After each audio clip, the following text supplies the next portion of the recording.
for participating in our meeting. And as you know, you can register to provide comments to the state board. And we are able to receive your comments in person and also virtually. Zoom is our virtual platform. So if you have any problems with Zoom, we ask you to log back in to the audio only feature. All of the meeting materials and videos and everything are posted online, as you well know. We call upon our guests in the order in which they registered. We start with the virtual guests first, and then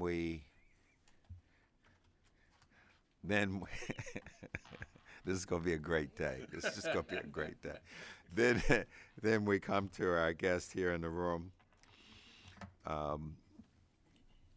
Each person will have 3 minutes in which to provide comments. Mr. Hands will monitor that. When your time expires, we ask you to complete your sentence, but not to make any additional remarks. Please address your comments to the entire board. The board will not respond, but believe me, the board takes seriously your comments and will take your comments under advisement. If you have any written statements, any materials that you would want the board members to see, please provide those to Mr. Hands, and he will make sure that that information is made available to the board members. We'd like to now turn to our public comment period, and turn to our virtual participants first. Ms. Boast? Ms. Boast? Good morning. Morning. How are you doing, Cheryl? I'm good. Such a great day. I'm sorry I'm not there in person as you've been leading up to it. You're gonna be sorry you weren't here in person. It sounds like it. Okay. Well, good morning, President Crawford, Vice President Michael, and members of the board, and Dr. Wright. I am Cheryl Boast, a 4th and 5th grade teacher from Baltimore County, proudly serving as the president for over 75,000 members across the state, part of Maryland State Education Association. This morning, I just wanted to touch base on certification. I appreciated listening to your policy. I know the long title of it, the committee the other evening, and the good questions and conversation about certification. As you're looking to adopt the regulations and you have new ones on the agenda today that may have been postponed to January, I just hope that at some point you look at the entire picture of certification.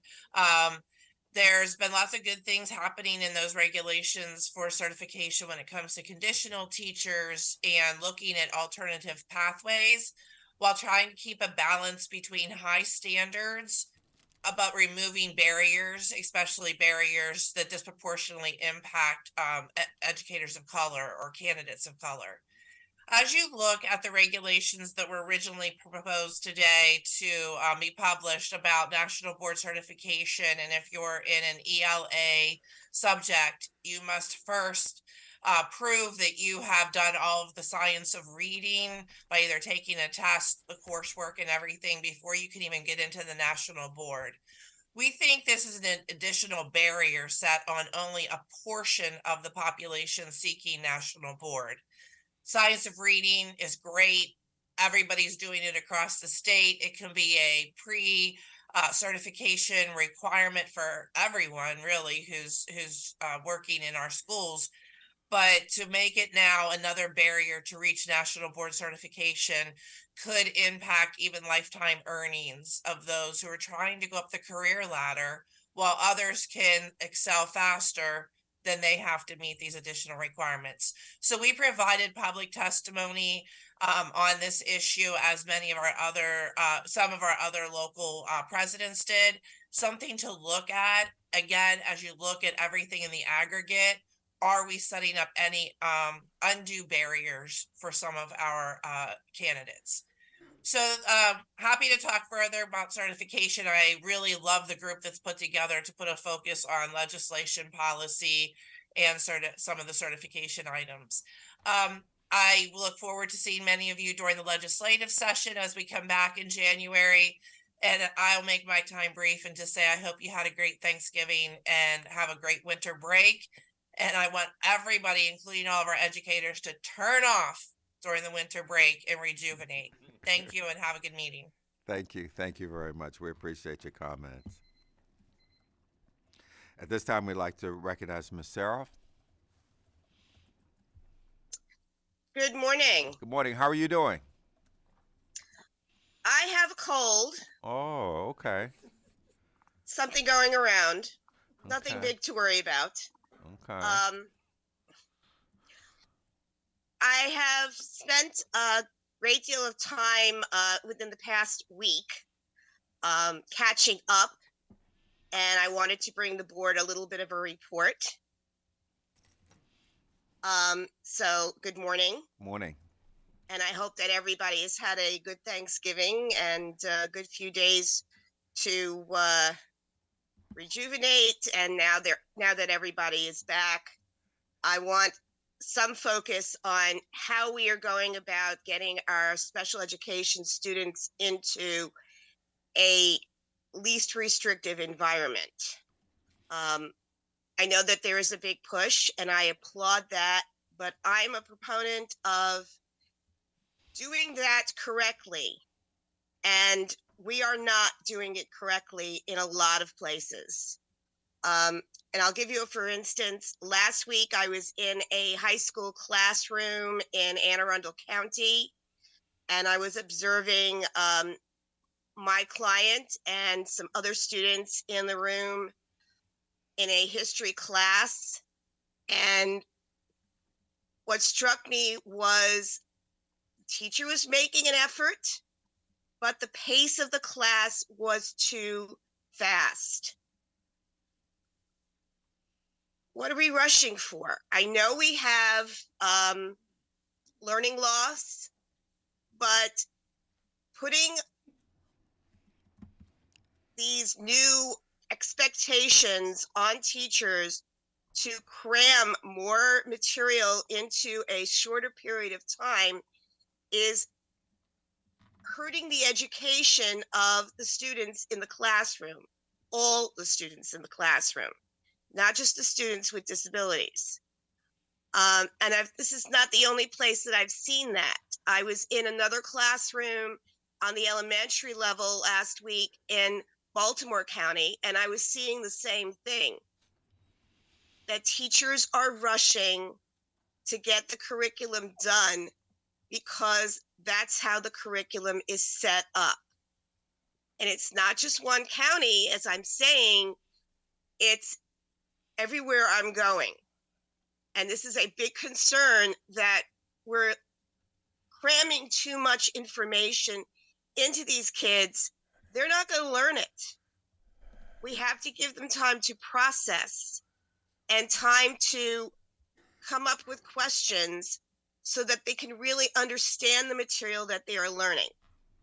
And this is not just a history class. This is a math class. This is a language arts class.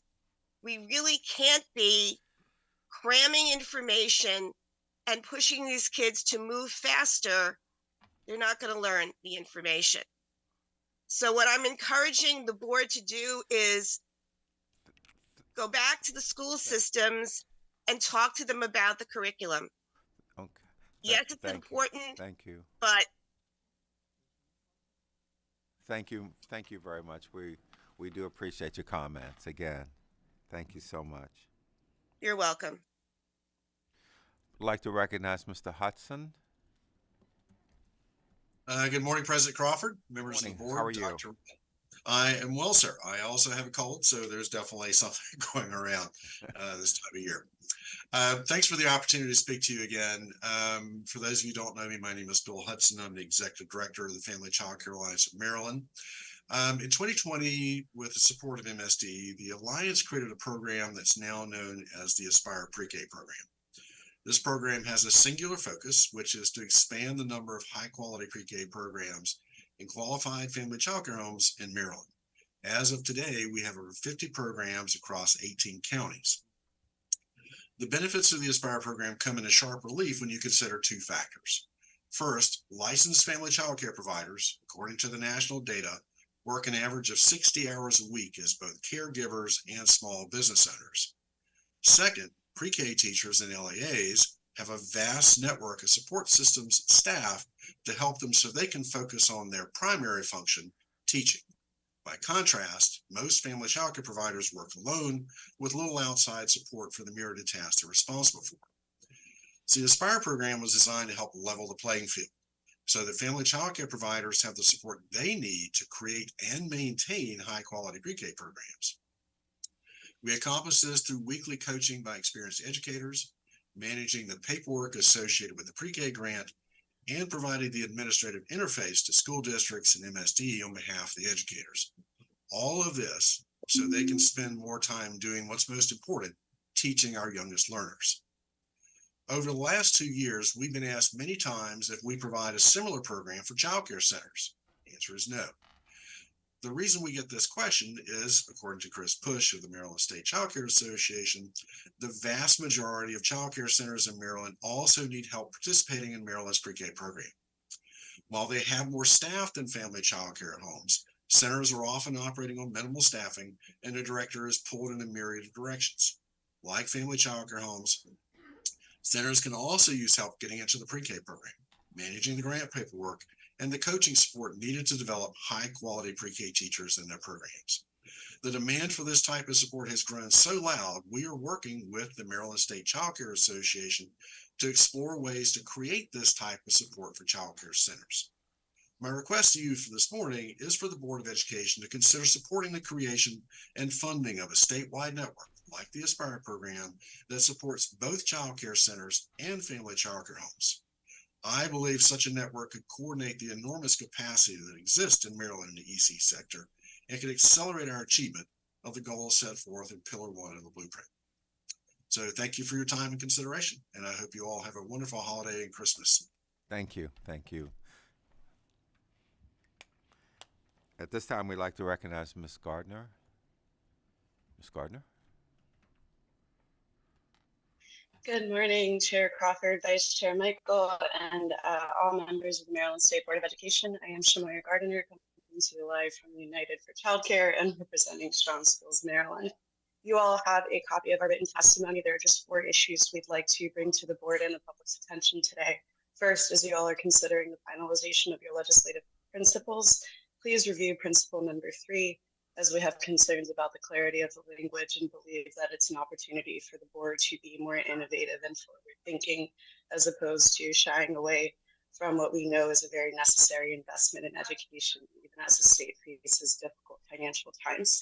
Second, as you all consider the adoption of the new college and career readiness standard, we again encourage you all to stick with the empirically evidenced recommendations of AIR and urge you all to resist the temptation to add on additional qualifications and barriers that have not been empirically studied that may again decrease the opportunity for educational equity to come about. Third, we are the organizing body of the Coalition for the Blueprint for Maryland's Future, and our membership does include those folks in the Education Advocacy Coalition. So as the special education work group is concerned, we are similarly concerned about the lack of transparency and how it is that this work group will be moving forward. So we encourage the board, Dr. Wright, to do everything within their power, and we stand ready to support you all as you continue this very vital work around assessing the needs and opportunities to improve outcomes for students with special educational needs. Shout out to co-chair Liz Zogby, who we know is doing a lion's effort. And again, we are happy to support you all in your efforts with that work group, because that work has been attempted to be done by the state of Maryland many times in its recent history and actually yet to be done. So if we're going to realize world-class schools for everyone, we do need to prioritize the efforts of that work group.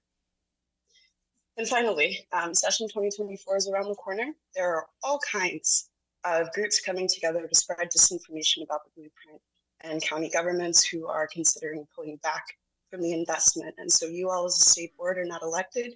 You don't necessarily have to worry about polling. You just need to worry about what's right. Please, please do be loud advocates for the blueprint in the legislative session and don't allow closed-minded and zero-sum theories to get in the way of realizing world-class schools for all students. Thank you for your time. I believe my staff is with you, and we will be in touch soon. Thank you very much. We appreciate your comments. Thank you. We'll now turn to our guest in the room, Dr. Kendrick. Welcome, sir.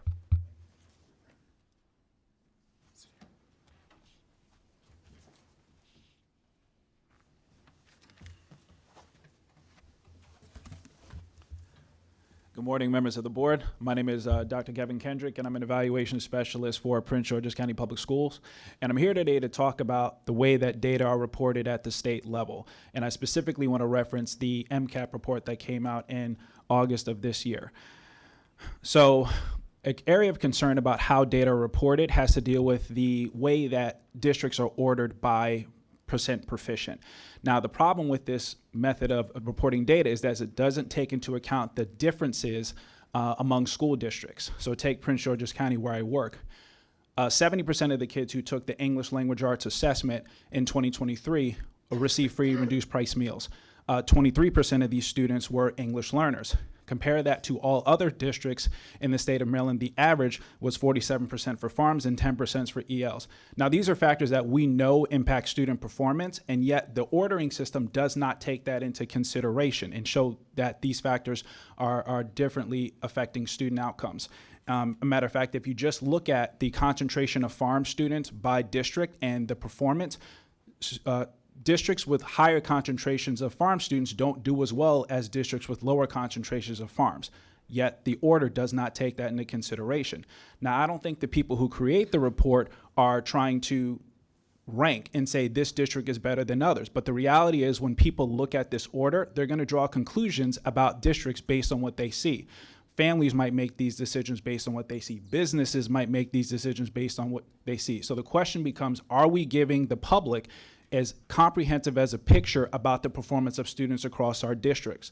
In fact, when we disaggregate the data by school district for areas that, when we take these factors into consideration, we see, for example, that Black farm students in Prince George's County compared to other districts, when you rank the districts, we go from 17th place to 7th place when you're looking at Black farm students. When you look at Hispanic, Latino students who are English learners, we go from 17th place to 6th place if you're looking at those same populations across the districts.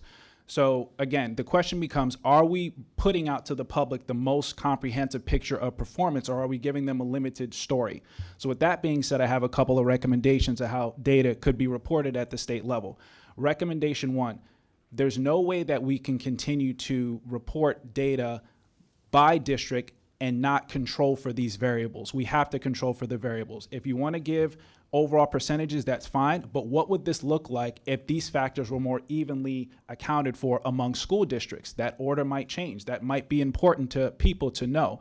And in addition to that, another recommendation is to make disaggregated data not only more easily accessible so that we can tell our story, but accessible in general. When I go to the Maryland Report Card site, I'm limited in how much what I can look at certain groups across the state and how they relate to us.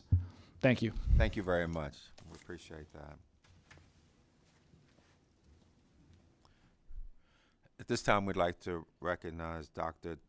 Tansel from Calvert County, Superintendent. Welcome, sir. How are you doing? I'm blessed, thank you. Good to see you again. Yes, sir.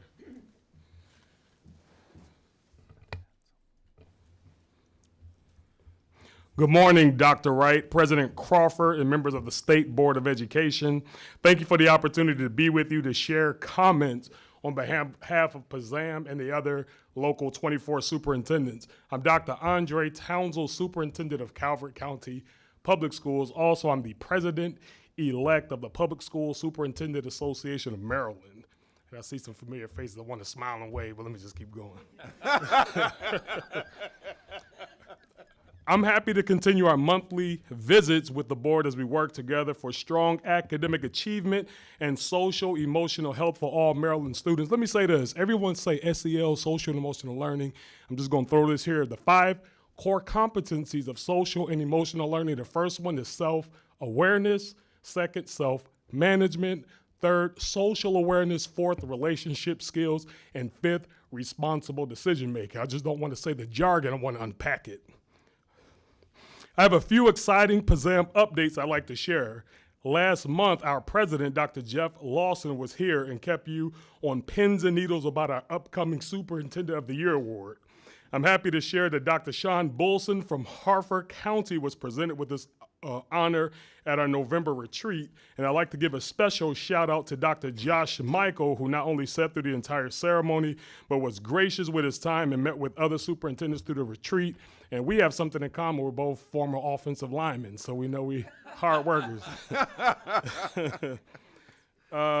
Next on the celebration tour, PZAM recently, ladies and gentlemen, we finalized our strategic plan. PZAM has been in existence over 70 years, and this is the first time we've completed a strategic plan, so we're locked in with you, hand in hand, to work for our young people here in the state. I'd like to thank the Region 4 Comprehensive Team, which was headed by probably some familiar faces from Maryland State Department of Education. It was Dr. Tierra Booker Dwyer and Dr. Janine Hildreth who helped lead us through that strategic planning process. And again, as I mentioned, this is the first strategic plan in over 70 years with PZAM. As the incoming PZAM president, July 1, I especially look forward to the plan to guide our work, which includes enhancing and targeted advocacy, leveraging strong partnerships to support student learning and well-being, and with partners such as the board, MSEA, MABE, just to name a few.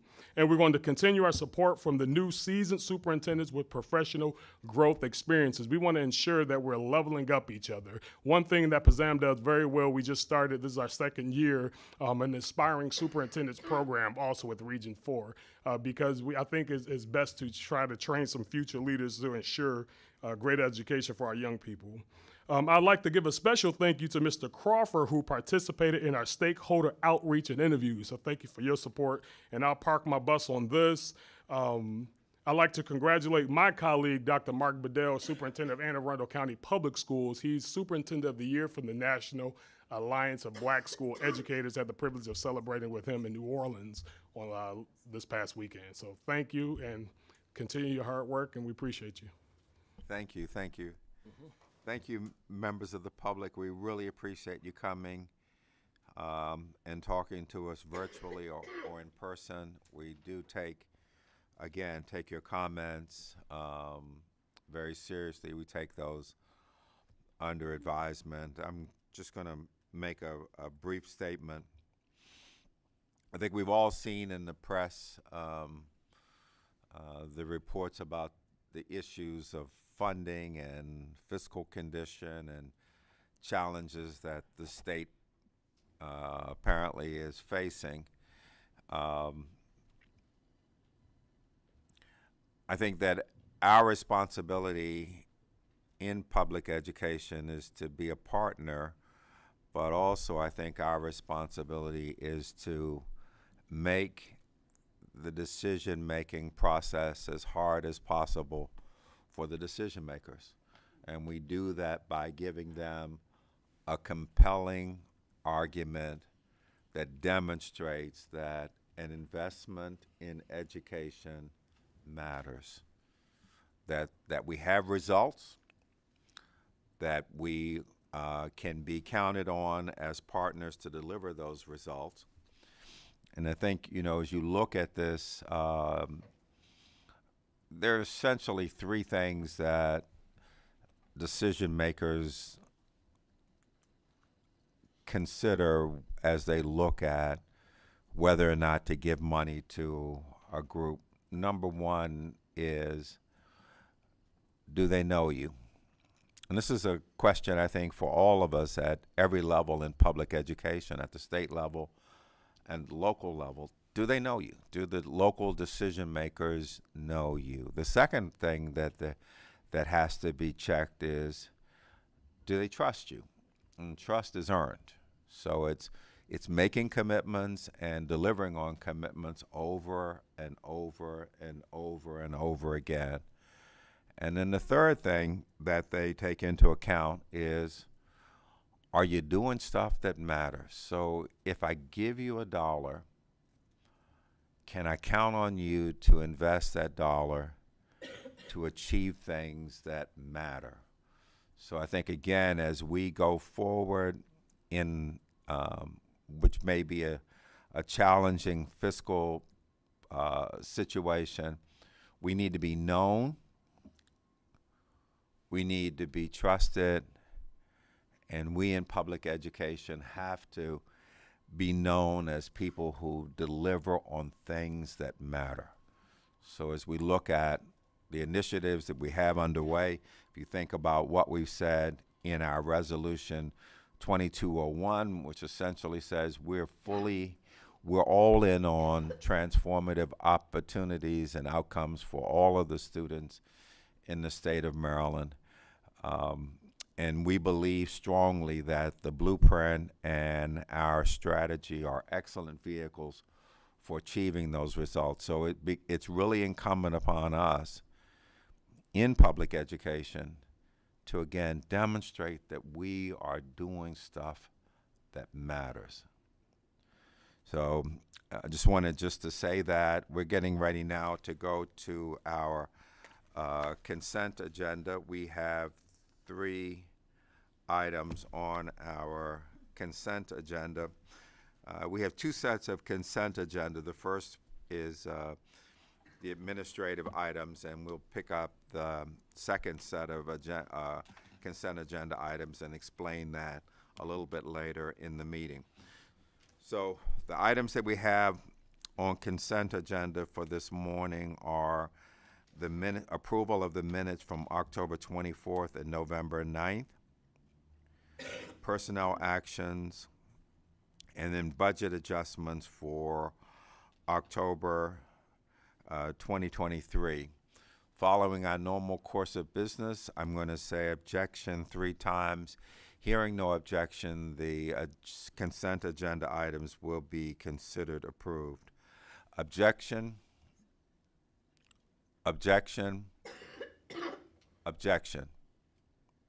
Hearing no objection, the consent agenda items are considered approved. Dr. Wright, yes. Just a point of personal privilege, if you don't mind. I'd like Please. to lift up, in particular, one of the appointments that you just approved. Dr. Tanette Smith is going to be coming to the agency to head up our literacy programs and initiatives. She has worked with me. She was one of my initial hires, to be honest with you, in Mississippi from the day I got there, and we started forming our literacy work. She has overseen all of the work with the coaches, the professional development, the development of resources for teachers, the development of resources for parents, the development of our website, everything that had to do with anything that related to literacy. And I'm so excited that she is going to be coming to be working here. She's excited about it and should arrive, I think, around mid-January. But we've already promised to put her to work now.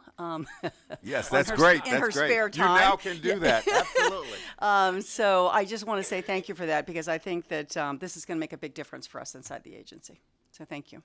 Excellent, excellent, excellent, excellent. Also, at this time, I want to just an opportunity to do a couple of recognitions. The first recognition is for someone who's been serving the state of Maryland, a distinguished journalist who has been covering education matters here in Baltimore for WBAL. This individual is retiring after 35 years. I would suggest that you not approach any one of us for advice on retirement, but but you have good judgment. You know not to do that. But we just want to just recognize you and for your just being a consummate professional, an objective journalist, someone who cares deeply about public education, cares deeply about the children in the state of Maryland. And we just, at this time, would like to recognize Dr. Tim Tootin. And again, the State Board would want to, again, recognize you and to thank you for your outstanding service as a journalist and service to the children here in Maryland. Please come forward.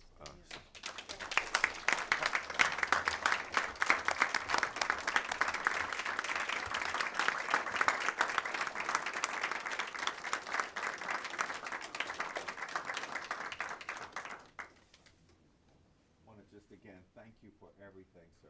Thank you. The pleasure is mine. I still have to work today, so even, after this, I'll still be doing the story. Thank you so much. As I walk through the hallways, I can name the superintendents. Not too far back. But, I certainly thank you for this, and it's my first award. If I don't get any more, I've got one. Thank you very much. Well, I'd like to have the board come around. Want to get a picture with Dr. Tootin. Thank you. Whoa. It's a tiny little something. Please come up. Come up and let's. I've been covering you for a long time. Forever. Thank you. Again, thank you for everything. Let's get everyone. Okay.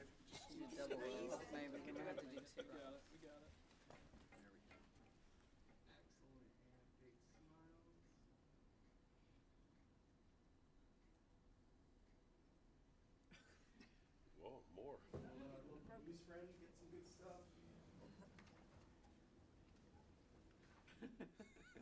More expensive.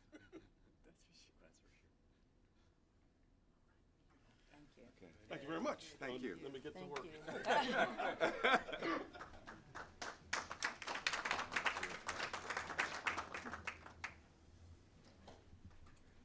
this you?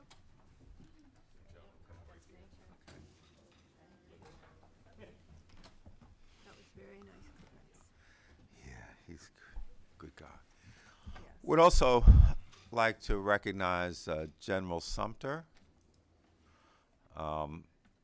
General Sumter found it necessary to step down from the board for personal reasons.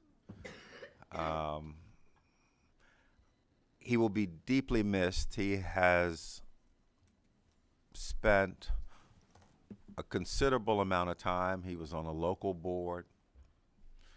He was a member of MAPE. He was past president of MAPE. He was a former president of the state board. Just an outstanding individual. In talking to him, I told him, I said I was deeply disappointed that he found it necessary to step down. I said, you know, for two reasons. Number one, just such a wonderful contributor and someone who's devoted to the children in the state of Maryland. So we'll miss that. And I told him, I said, you know, the other thing I'm really disappointed in is that when my term is up, I said, I had said I was going to sit next to General Warner Sumter out of the view of the camera over there.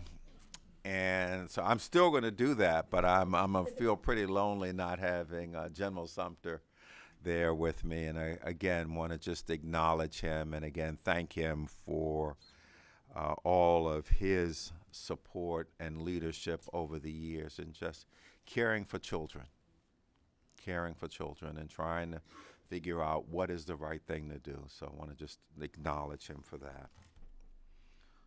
Okay. All righty. So I think I don't know if any of the board members want to make comments about Tim or Warner or whatever. This would be an appropriate time to do that as we go. Mr. Bartley? I'll miss General Sumter. I often looked at him for guidance in demeanor, stature, rapport, and how to objectively view policy, recommendations, rule, and all encompassing Maryland. General Sumter is from the Eastern Shore near Ocean City, and it was great to have him on the board because he provided a different perspective to Maryland. And I appreciated his outlook and perspective, and more importantly, I appreciated his military style and demeanor. And oftentimes, that military style and demeanor is a foundation for our civil leadership and capacities in which we serve. Being well disciplined, being highly focused, and objective is something that I'll always cherish, and I was very appreciative to look at him as a sentinel for my service here on the board. Absolutely. Absolutely. Dr. Michael? Thank you, Mr. Bartley. I just want to echo your comments about General Sumter. I want to use just a moment to recognize Dr. Tootin. I hate to do this to you, but as long as I've been living, Dr. Tootin has been reporting on public education in the state. Well,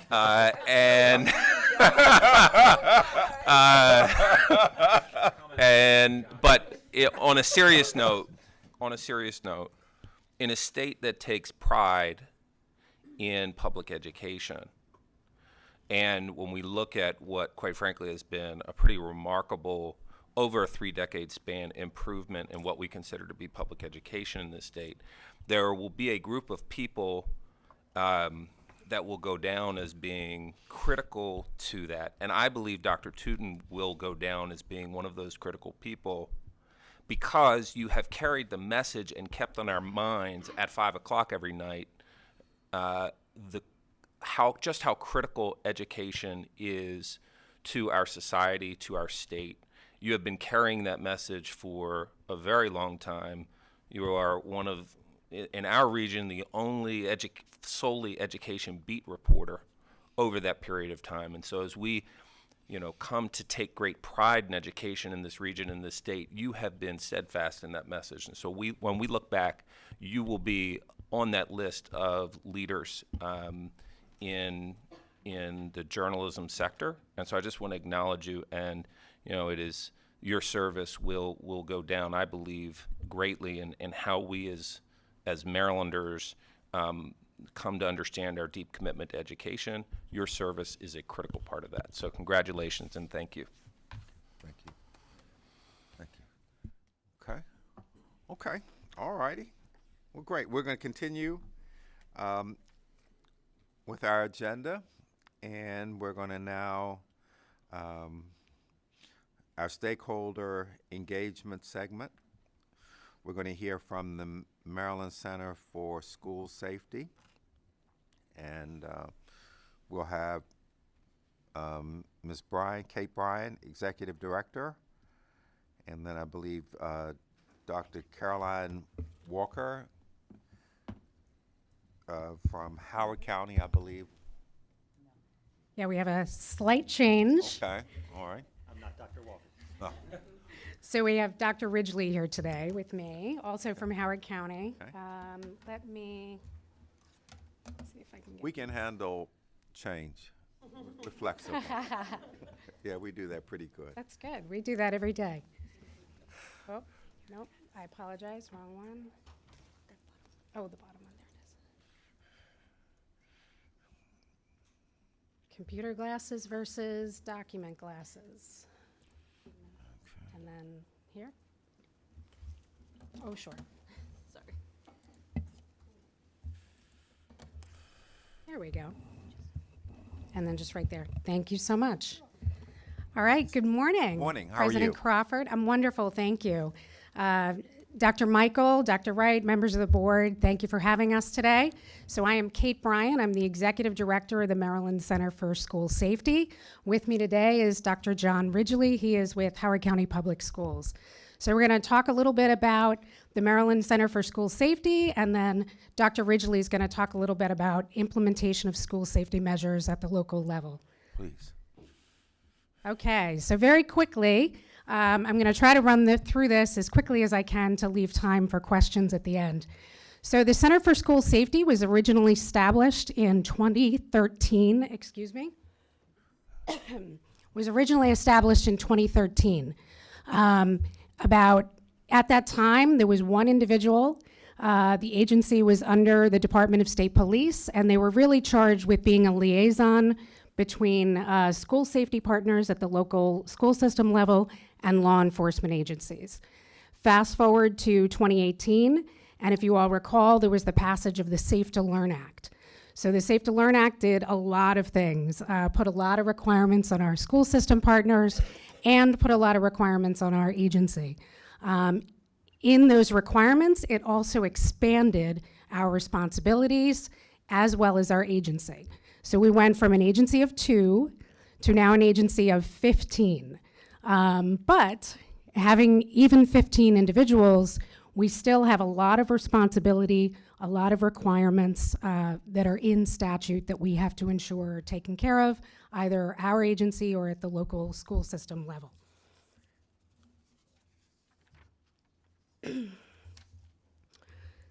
Excuse me.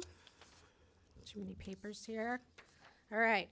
So very quickly, I'm going to talk a little bit about our agency. So we have a regional program. So we have 6 individuals where we divide them up among the different regions of the state. So those regional liaisons have an assigned county or counties where they provide coordination between our office and the local school systems or local schools in those regions. We have, again, our 15-member team. We cover everything from policy and communications. We cover finance. We do grant administration. We do data and technology. We have, again, our regional program where we also do training and certification as well as prevention and intervention programs. So this chart here, so some of the confusion comes in between our agency and the Department of Education and their responsibilities. So what I've tried to do is sort of separate those out to make it a little more clear what we're responsible for and then what falls in the responsibility of the department. I'm obviously not going to speak to anything at the department side, but for us, the programs on the left are all within our responsibilities. The items in the middle, so emergency planning, preparedness drills, as well as state-coordinated emergency response, that's all a shared effort between the department and our agency. And I'm going to go through some of these programs. One thing that I'd like to note on the left side is every year we host an annual school safety conference. We do that in July. We do it every year. Since its inception, we've actually doubled the number of participants. So we've expanded it from 1 day to 2 days. This past summer, we had over 400 participants in that summer conference. And at that conference, we're providing resources, training, technical assistance, and lessons learned and best practices from across the nation as it relates to school safety. One of our very first programs that was started by the agency back in 2018 was our school resource officer and security employee training program.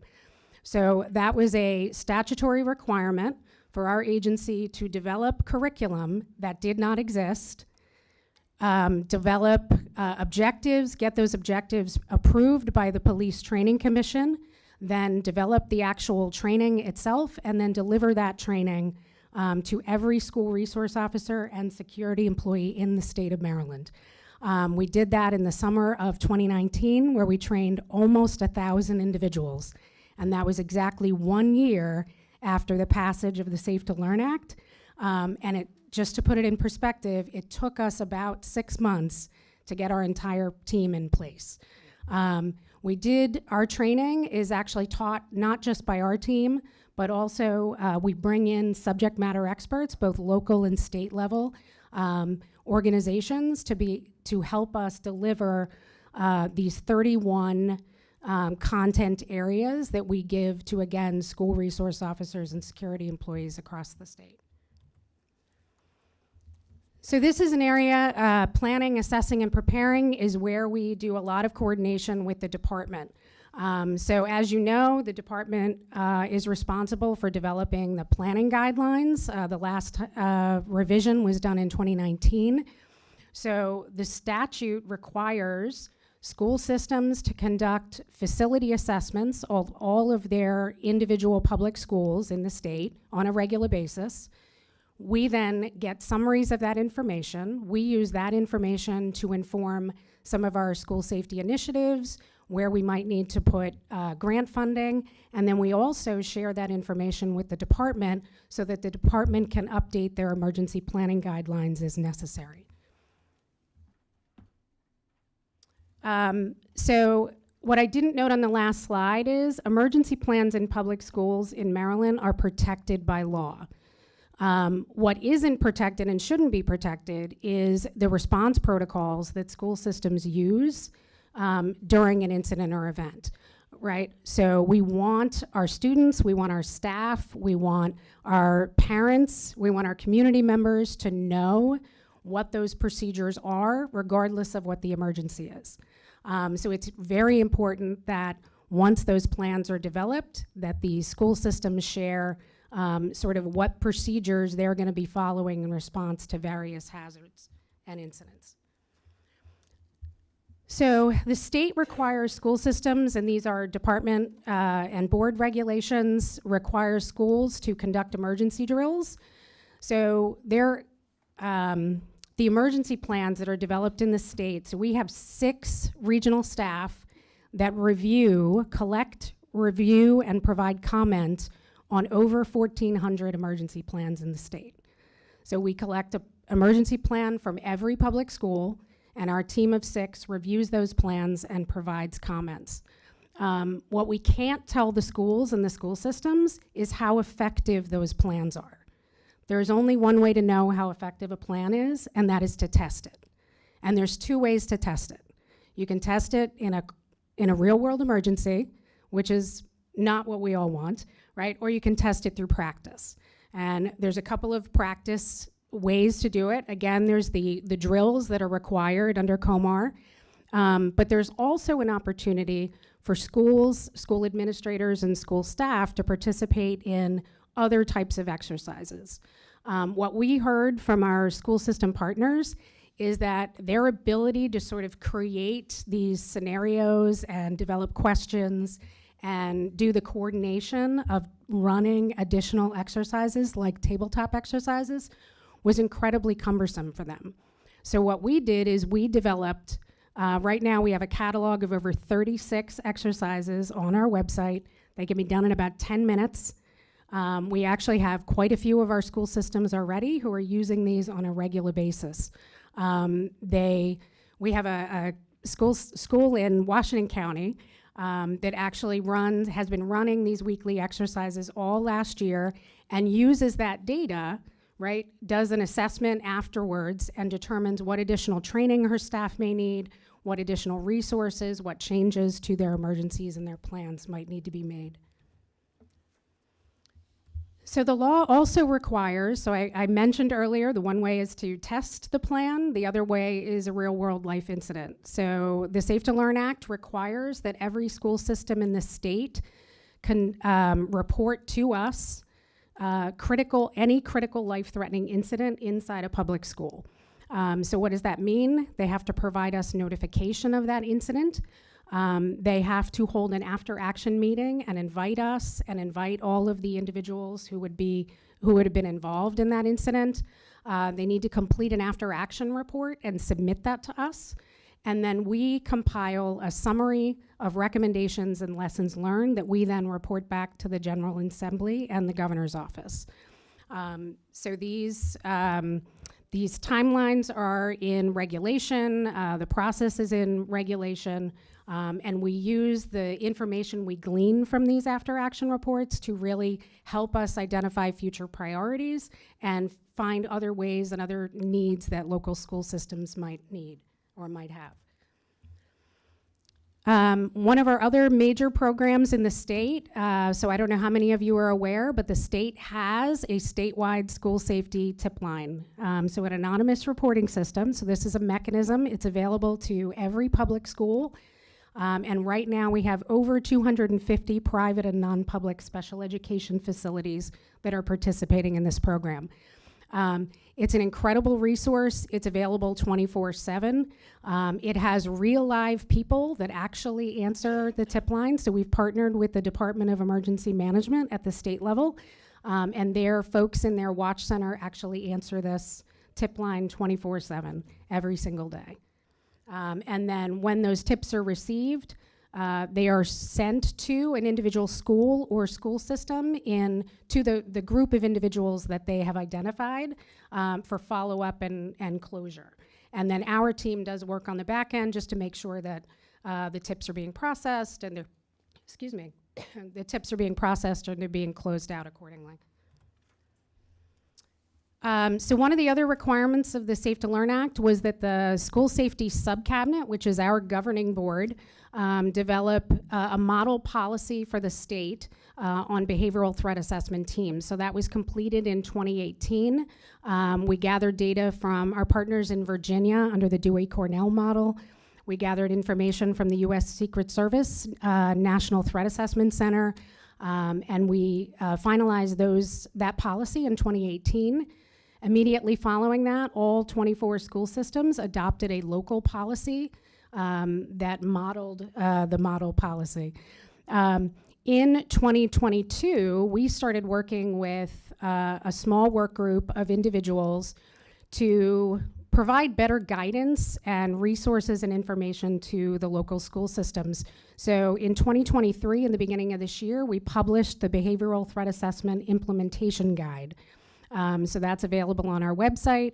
All year, we have been conducting training, technical assistance, resources, workshops for local school systems, as well as some private schools across the state in conducting effective behavioral threat assessments. Additionally, I said earlier, one of the best ways to know if things are working is to test them. So in addition to the resources that we provide online and the trainings and workshops that we provide, we've been developing tabletop exercises specifically for behavioral threat assessment teams. So really some fantastic work that's been done, again, not just by our team, but from a group of subject matter experts from across the state. So one of the things that we really find important in 2020, we have a member of our School Safety Advisory Board who is a student, and that student and I had a conversation back in 2020, and we determined that there was more of a need for us to get better information from the student voice. So we created a student focus group at that time. It is now our Student Advocates for School Safety group. We do a lot of work with them. They're an incredible resource to us. They help us improve our programs from the student perspective. We also give back to them by engaging with them as various subject matter experts on the team.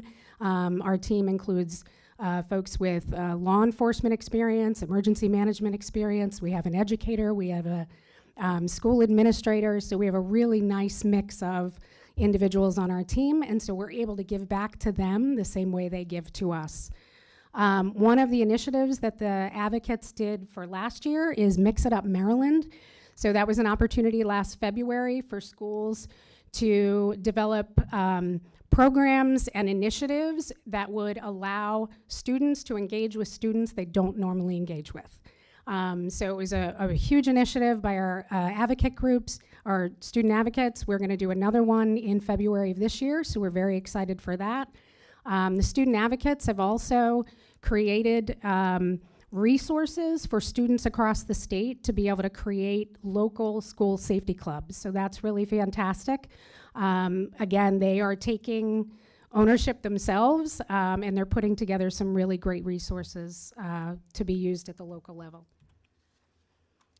So a little bit about funding. So this is just for this year, for this fiscal year, but we are now, as of the Safe to Learn Act, a granting agency. So we're able to provide grants to public, private, non-public, special education facilities, as well as child care centers.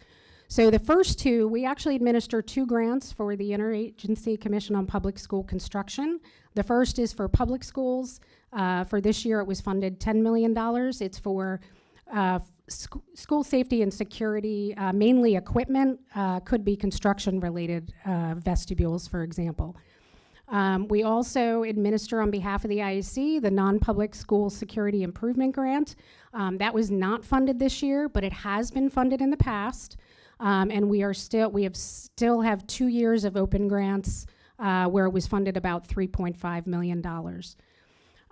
In the law itself, in the Safe to Learn Act, it requires the governor to include $10 million to support school resource officer programs in the state of Maryland. So we administer a grant to the public school systems and law enforcement agencies to support their SRO programs.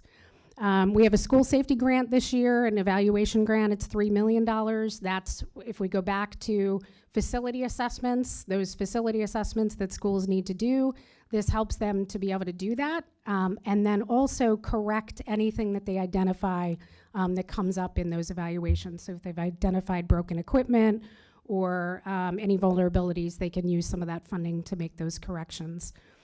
We have a hate crimes grant. So this is one grant. It's our only competitive grant. It's available to public, private, non-public special education and child care centers. And this is to support those institutions who are at risk of hate crimes. It helps them, again, bolster their safety and security measures. And then finally, we have the Safe Schools Fund grant. So that has been funded the last couple of years with $600,000. In prior years, in the first couple of years, it was funded with about $10 million. And over the last couple of years, it's been funded at base level, which is $600,000. So we also do data, just like the department, do data collection and reporting. Again, this is where sometimes there's confusion, especially with some of our other stakeholders. So the department has some very specific data collection and reporting that they do, student arrests, reportable offenses. Ours are specific to use of force between a school resource officer or security employee and a student. We do a report on school resource officers and adequate coverage within each school system. We do critical life-threatening incident report. That was the one I was referring to earlier. That's the after action of a critical life-threatening incident. And then we collect data at the end of every school year that talks about threats, emergency responses, and any changes or updates that might be needed to emergency plans. So this is just very quick, and I'll get through these two pretty quickly. So the SRO, so this is a big confusion, I think, across the state. So the law requires every public school to have a school resource officer or adequate law enforcement coverage. And the school system and the law enforcement agency determine what that adequate coverage looks like. So this report that we collect tells you the number of schools that have a full-time assigned school resource officer. That does not mean that that's the only school resource officers in the state. And I'll give a really easy example. Montgomery County has community engagement officers. They have about 30. They are not full-time assigned to individual schools. Okay, so the count of SROs in the state, the individuals that need to go through our training, the individuals that we coordinate through our programs and projects, could be potentially higher than the number of schools that actually have a full-time individual. All right, so that's where some of the confusion lies. So the other information we collect from the school systems, so we collect the number of threats that are made to the school or school system. We collect the number of emergency responses. We collect the number of emergencies that resulted in evacuation of the building or the number of emergencies that resulted in a lockdown. Now, what our report doesn't tell you is if any of those were unfounded. So that's really important, right? So these are overall numbers of events that potentially impacted school operations. Does not mean that they all were, in fact, emergencies. And if you go back to the critical life-threatening incident report, if they were real-life emergencies, that would then trigger that other report. And to put that in context, last school year, these are numbers for last school year, and last school year we had 17 critical life-threatening incidents in schools that were reported to us. So what do we do with all the information and data we collect? Both the after-action reports, national after-action reports, data collection, communication with our partners, is we determine our priorities. Our priorities over the next year are really an expansion of what we're already doing. We found some areas we need to do some refinement, where we need to put more effort and emphasis. One is on behavioral threat assessment, so we have a couple of new initiatives coming out in that. The expansion of Safe Schools Maryland. So our goal is to ensure that every individual, every school knows about Safe Schools Maryland and knows that it's a resource to be able to report school safety concerns. And then the last two, so I talked a lot about the requirements of local school systems to be able to do emergency planning and emergency response effectively. What I didn't talk about is we also need to be able to do that at the state level, right? So the coordination between the department and our agency, the Department of State Police, the state EMS, Department of Emergency Management, Human Services, if a large-scale disaster of any kind occurs in the state, we at the state level need to be able to coordinate our resources effectively. So we have been doing a lot of work with all of those departments and agencies to be able to ensure that if an incident occurs, we are prepared and we're not duplicating effort across the state, and we're really getting resources where they need to get in a time of emergency. And we're doing that through planning, training, and our own exercises. And then the last here is the standard response protocol. So one of the things I mentioned earlier is that the emergency plans, when they're created, although they're protected, the actual response protocols that individuals might need to take during an emergency should be shared. What is something we want to work on is they're not consistent across the state. So what a response protocol that may be taking place in Garrett County may not be the same as in Calvert County, may not be the same as in Baltimore City. So our goal is to work with our partners to try to get a uniform one way where not a response to all hazards, right, but that we're all using the same terminology. When we say things like, I think it's easy when we talk about evacuation, we all know what we mean. But when we get into things like lockdown, shelter in place, I think there's a lot of confusion, and so that's going to be one of our big initiatives. So now I'm going to pass it over to Dr. Ridgely to talk about implementation at the local level. Good morning, members of the board, Dr. Wright. My name is J.T. Ridgely. I am a school psychologist with the Howard County Public School System and manager of the school system crisis teams for the Howard County Public Schools. With me here today is Dr. Caroline Walker, our Executive Director of Program Innovation and Student Wellbeing, Mr. Michael Braun, who is our Coordinator of Safety, Emergency Preparedness and Response, and Mr. Michael Rudinsky, who is our Program Manager for Safety and Security. And what I'm going to talk with you about very briefly today is some of the programs that are in place at the school level that help support safety for both students and staff, as well as behavioral health supports. The slide that you see now really is looking at our guiding principles through our strategic call to action. And I just wanted to point out that one of those core objectives on the strategic call to action is to make sure that students and staff are being nurtured in a safe and supportive environment in the schools. And so this slide looks at some of the umbrellas of support that we have available in Howard County to provide safe and supportive schools. And I'll go over each of these very briefly. So the first one is a multi-tiered system of behavioral health supports. And as Dr. Townsell mentioned when he was talking about social emotional learning, that is a core element of our Tier 1 and universal supports for all of our elementary and middle school students. There are many different things that we do at that Tier 1 universal level that help ensure, both for students and staff, that there are supports in place for everyone. Another example would be staff training, and I'll talk a little bit more briefly in a few minutes about our staff training for suicide prevention. The second level of that multi-tiered system of support is those Tier 2 targeted interventions, and those are selected interventions for students who may need additional help. These are often group interventions, and a good example of that might be a check-in, check-out program that is done at many of our schools, or having alternative ed supports in many of our schools. And finally, in a multi-tiered system of support, there's the Tier 3 interventions, and these are the interventions usually for individual students, where we're looking to put some of the most comprehensive supports in place for students that may need behavioral intervention plans or individual counseling and support. And so as we look at our umbrella of supports, obviously, as we're talking about this today, one of them is emergency preparedness. And so our school system, as I'm sure all the local educational agencies do, work closely with the Maryland Center for School Safety on some of those initiatives. And so our emergency preparedness really looks at doing those drills, the lockdown drills, the fire drills that you had mentioned, as well as other tabletop exercises with our staff to help prepare them in the event that emergency does occur. As I mentioned before, I manage the crisis intervention teams for the school system, and Howard County has a very robust crisis intervention model in place to support our students and staff.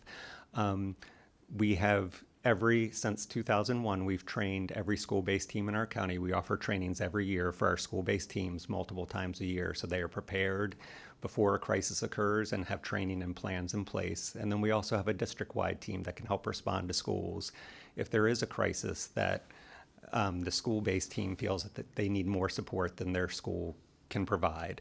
And our team can go out either for direct support or consultation. And the goal really is to help that school-based team restore the equilibrium of the school and get back to teaching and learning. Howard County has also had a consistent set of suicide intervention procedures to support students in place for 20 years. Every year we train all of our staff and retrain staff on our suicide intervention procedures for the school system. And we really want all staff to know that if they hear any student who expresses any type of suicidal ideation, any type of gesture, any type of comment at all, we do not want the staff to try and figure out if the student is serious or not. We want them to refer that student to a trained intervener. And so in all of our schools, our school psychologists, our school counselors, and our school social workers are our trained interveners. They receive additional training each year on our suicide intervention procedures and protocols. And they will then meet with that student, talk with the student, and really help determine what is the degree of match based on what the student is saying with known risk factors for suicide, as well as are there preventative factors that the student's also sharing. And as they conduct that interview with the student, they then follow up always by consulting with another trained intervener, talking through what they just heard from the student, making sure that they've covered all their bases, and then consulting with an administrator and calling the student's parents to talk about next steps and make sure that we're doing everything we can to ensure safety for that student and inform the parent. And finally, we also have our threat management procedures. We were just talking about some of the changes that the Maryland Center for School Safety has made in the threat management procedures over the last 5 years, and our school system has worked very closely with them to stay aligned with those changes. Whenever there's a threat in the schools, that is reported to the administrator, who starts out by doing a screening. As a result of that screening, they may determine that they need to go to a full threat assessment, in which case they would collect more information and bring in other people on the team to help with that process. And in some cases, if there's still unanswered questions or there's concerns about, is this child safe to be at school, they may refer that student for a mental health assessment to help make that determination about the safety of the child being in school as part of that threat process. And we continue to work with the Maryland Centers for School Safety to align our processes with the updated recommendations that they've been providing. So thank you. So that's the presentation for today. Happy to answer any questions, either myself, I brought a member of my team, and then JT has a few members of his team as well. Very good. Thank you very much. We appreciate the presentation. We'll start with Dr. Wilcox and then Dr. Millie McCarthy. Okay, you need to remember your order. Dr. Johnson and Mr. Bartley. And then Mr. Greer. And we'll check with Mr. Paul, see if he has any comments as well. Please remember your order. Thank you for your presentation. I live in Baltimore City, and I would like to know, we've heard from parents with concerns about gun violence guns in schools, students getting killed by guns on the way to school, on school grounds. I think the number that I heard is that around 19 Baltimore City public school students were killed by firearm violence last year. It's probably higher, though. I've seen different numbers, some 35, some 19. I would like to know what you are doing to work with the schools to prevent gun violence. That's my first question. Sure. So we consult with all of the school systems, Baltimore City included. So what we do specific to those situations is when those incidents occur, there's a couple of things. So when those incidents occur, we are part of that after action conversation. So when those incidents occur on school grounds, we participate in that after action discussion. We identify ways to make improvements along with the school system. We provide additional resources. We've gone in and done technical assistance. We provided consulting and research assistance as they look at different measures, whether those are physical security measures or training and technical assistance.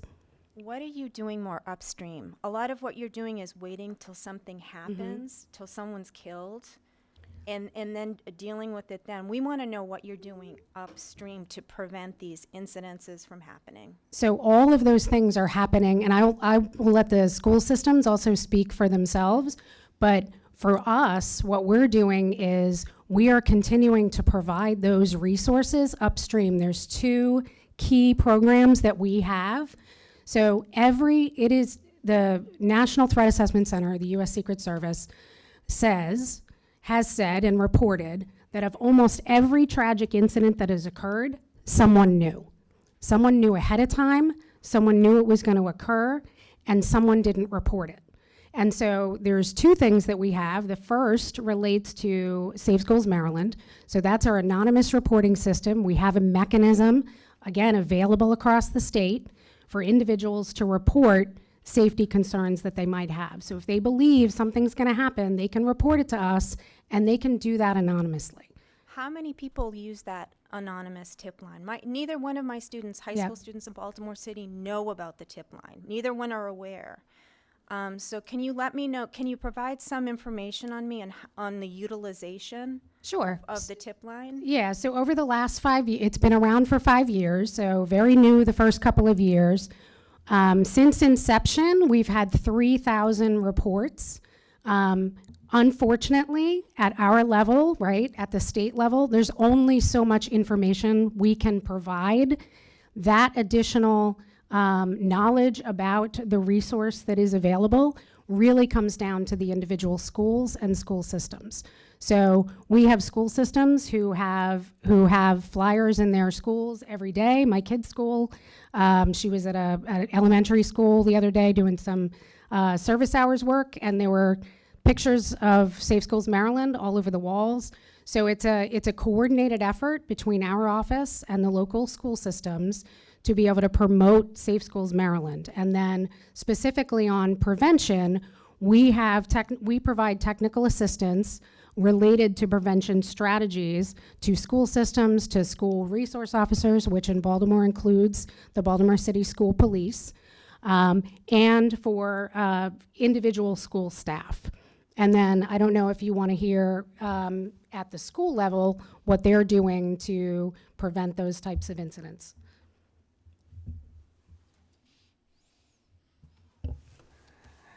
So I can only speak from my perspective, but in terms of education for students, the pieces that are in our health curriculum and those pieces that go throughout to help educate students ahead of time and provide those preventative supports in advance.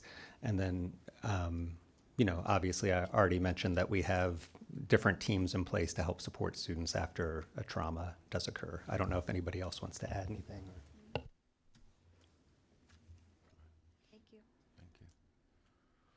Who was next? I think it was Dr.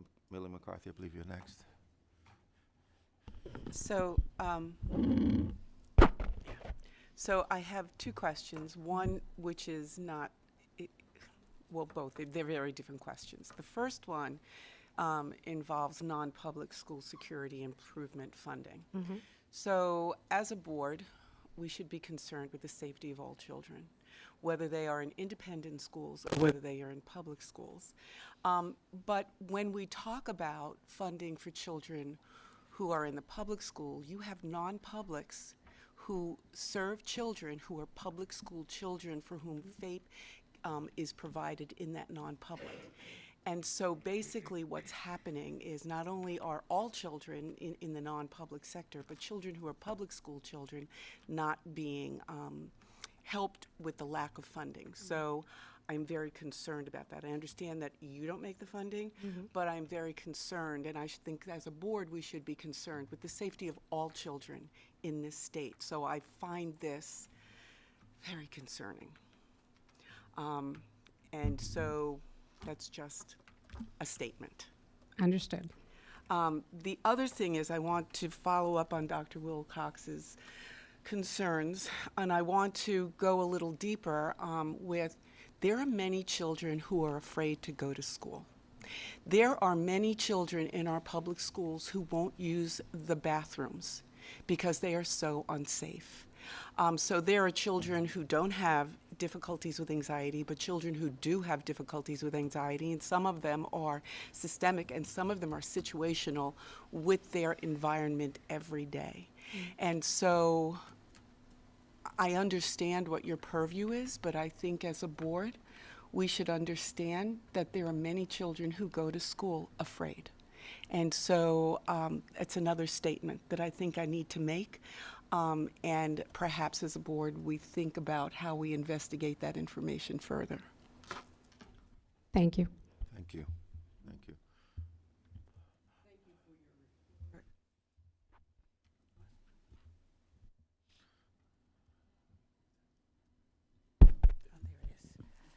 Thank you for your report. My question, I actually have two questions.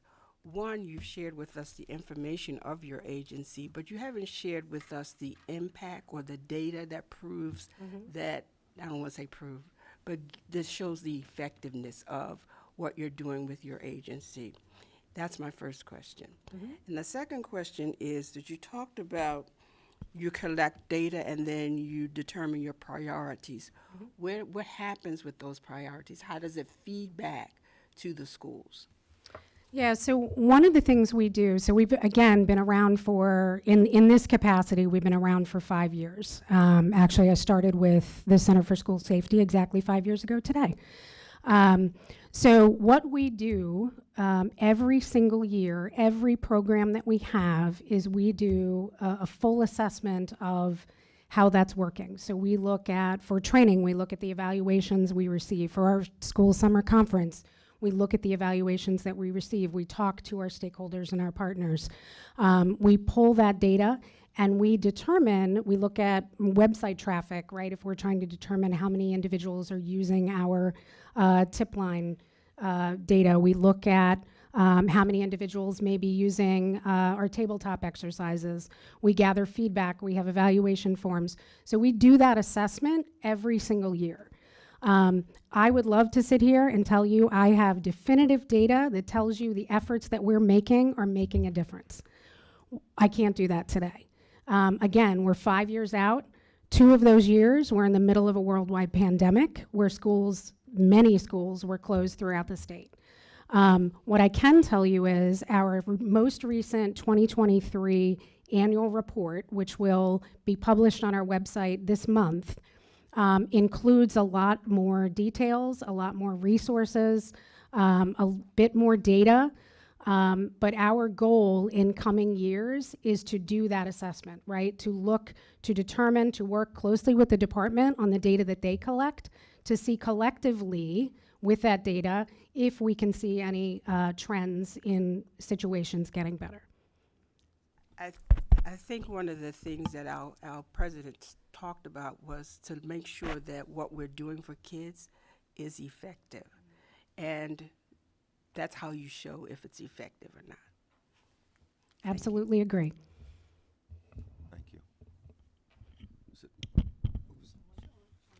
Mr. Bartley?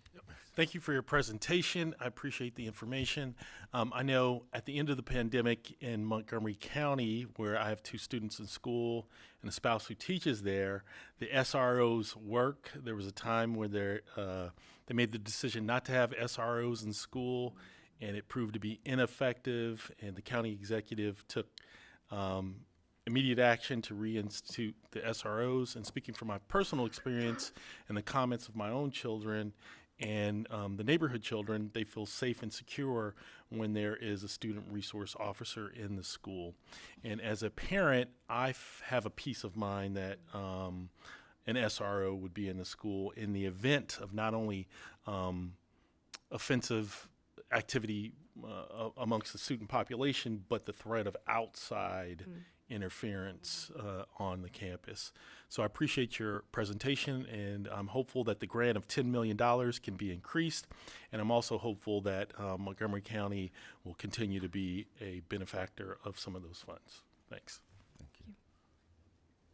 Mr. Gear? Yeah. Thank you for the presentation, and I'm going to build on what Mr. Bartley was just talking about in a moment.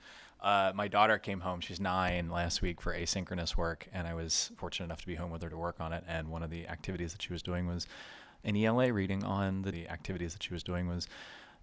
reading on the different responses across the country based on emergency preparedness. So the difference between a tornado versus an earthquake. And it was really interesting to see her reading that in 3rd grade and learning about it a little bit. I don't know if you had a hand in it, but that was great.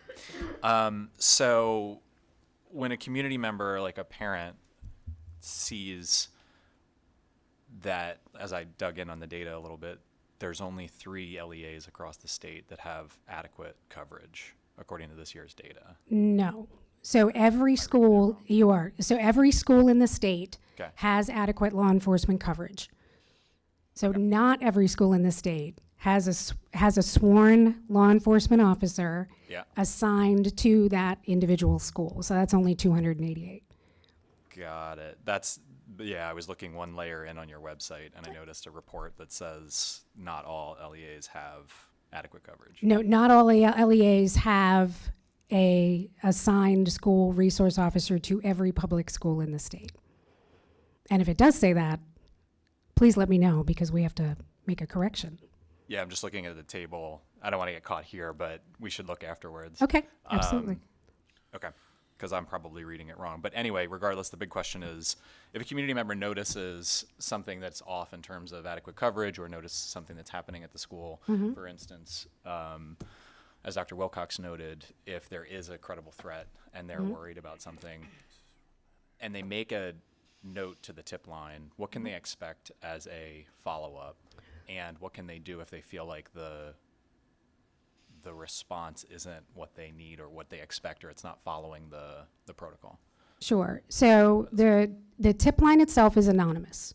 So there is no follow-up. If you submit a tip, you as the tipster, the person who submitted the report, does not receive a follow-up on the status of that investigation, what's happening with it. If that is what you want, if that's what an individual wants, they really need to make that report to a trusted adult, right? So somebody in the school system, if you're a parent, to the school administrator, if you don't feel that you're getting the action or the results, that should be escalated to inside the school system, to whether it's the local superintendent or the local school board. And then certainly if you feel like that is not being resolved, that is something we can work very closely with the school system on. Depending on the situation and what's being reported, in consultation with either the department, maybe it's the Department of State Police that needs to be involved. It might be some of our other Department of Emergency Management or other resource at the state level. Got it. Thank you. And then just a suggestion, take it for what it's worth, but per Dr. Amelia McCarthy's comments, I would suggest providing targeted TA to LEAs when you look at their climate data compared to your data that's coming in from that you get annually, and help them understand where their trends are, and then to create directed, really unique programs related to supporting students' voice from those climate surveys, as well as from, as well as from what you're getting from across the state. Great, thank you. And we are doing some great work with the department in that area, so we are looking at that information and data collectively. Ms. Ayala? Thank you for the report. I had a couple questions. On Dr. Johnson's point, I think it would be helpful to look into how the metal detectors in Baltimore City schools and PG schools have been effective or not this school year, because I know they've started that, and I think that's an important thing to look into in terms of school safety, because if the initiative works or if it proves not to work, depending on how it takes place, I think that's just an interesting thing to look into to see how it could possibly be implemented in other school districts or not. And I also think that it's important to look into how many, like the majority of our schools only have adequate coverage and not a full-time SRO. So I think it would be interesting to look into the incident reports and how those compare to whether or not the school has a full-time SRO or not. And I looked into a report from last year, and it said that only the full-time SROs need to go through the training program. Is that still true? That is still true. And Yes. I saw that the program does have like screening for implicit bias and for disability. So I would appreciate if all the SROs went through some sort of training like that. Is that? Yeah, so let me just correct one thing. So every school resource officer, a sworn law enforcement officer is defined as, or a school resource officer is defined as a sworn law enforcement officer who is assigned to a school or an area in an agreement, a memorandum of understanding between the law enforcement agency and the school system. Everyone that meets that definition has gone through our training and is required to go through our training, as well as all school security employees in the state.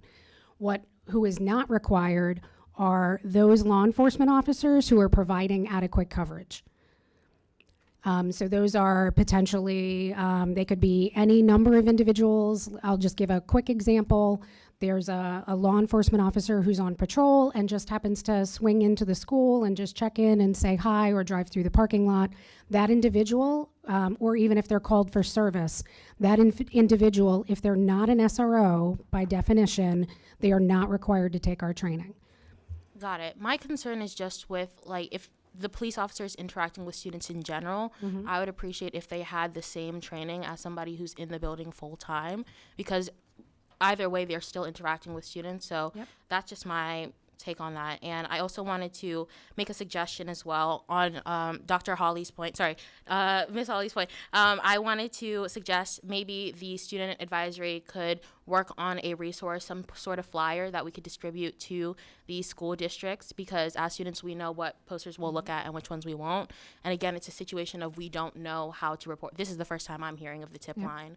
So I think that would be a very helpful resource to have in schools, along with a distinguished, like how to decipher whether this is something I should bring up with the principal, with a teacher, or if this is something that is best suited for the tip line. So I will comment on both of those. First one, we agree. We want every law enforcement officer that is potentially going to respond to a school to go through our training, but that is not what's required in law right now, but that would be great. The second is, that is one of the actual programs and initiatives that the student advocates are working on now. So great to hear. So thank you for that. Thank you. Just a quick go back. You're right. I learned how to read the table. Oh, all right, good. I was completely a little my nervous. fault. Yeah, you got it. If you find anything that looks concerning, please let me know.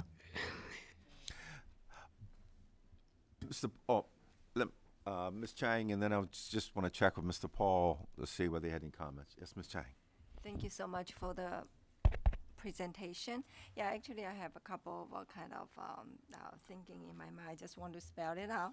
First is about the tip line. I think that's great. But I also heard that during your presentation, you work with the federal level, like tracking some tip, because sometimes, some tips are now outside of the Maryland state boundary. And how are you going to track that and make it, effective? Means time is very sensitive in some tips. You want to definitely jump on those tips as quickly as possible.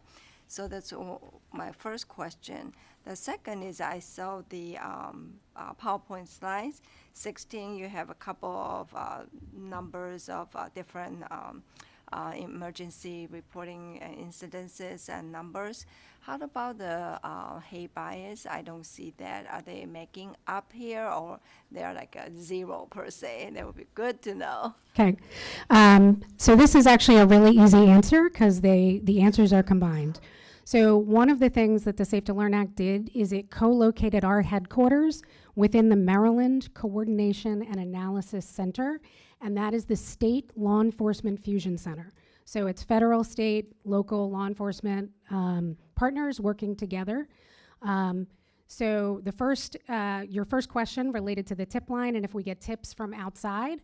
So inside my office building, inside our headquarters, we have representatives from the FBI, we have representatives, we have a very close connection with representatives in the Secret Service, and then several other state and local law enforcement agencies in the state, including state police. So they literally can walk down the hall and into my office and talk to us about those situations. So that's one. And then the flow out of information related to that tip. So if we also receive, we're part of the national group of states that have state tip lines. So we also potentially get tips that way. So we gather those. The tip takers, when they receive those tips, the very first thing they do is triage the tip. So they determine pretty quickly, is this an emergency?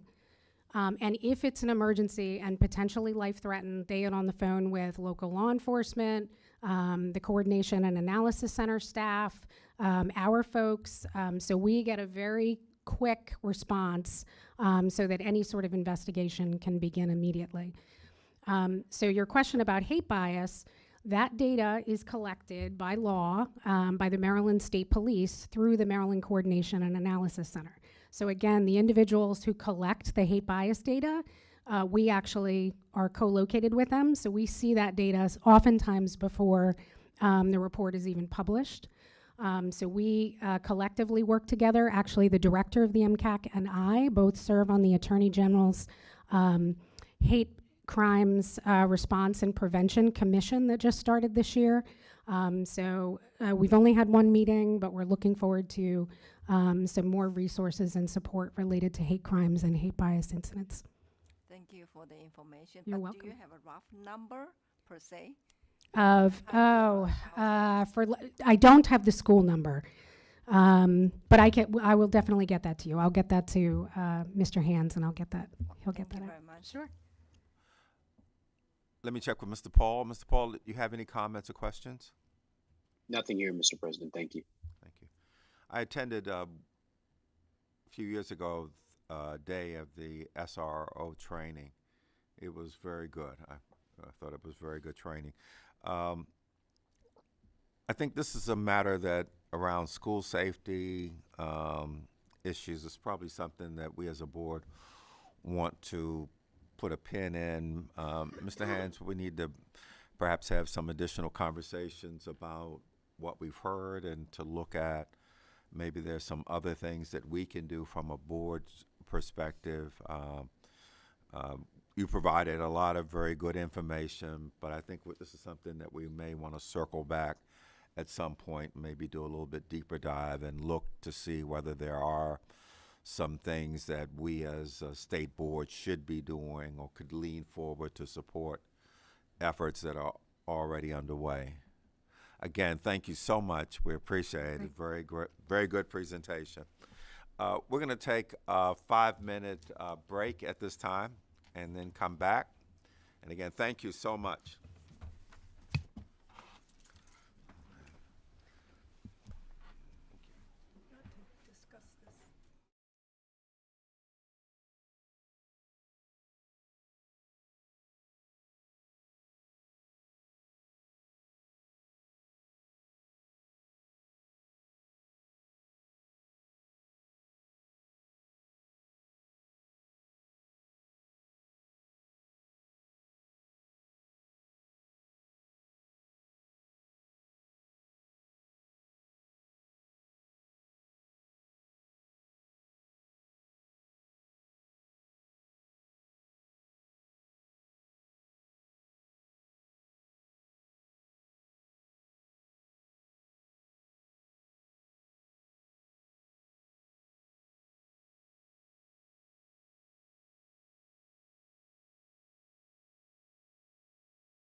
Okay, we're going to reconvene at this. This is now time for the superintendent's update.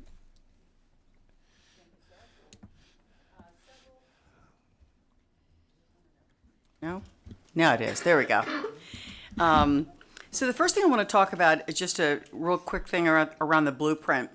There was a blueprint tracker that was developed, and it was really developed to, as you can imagine, to keep track of all the many pieces of the blueprint.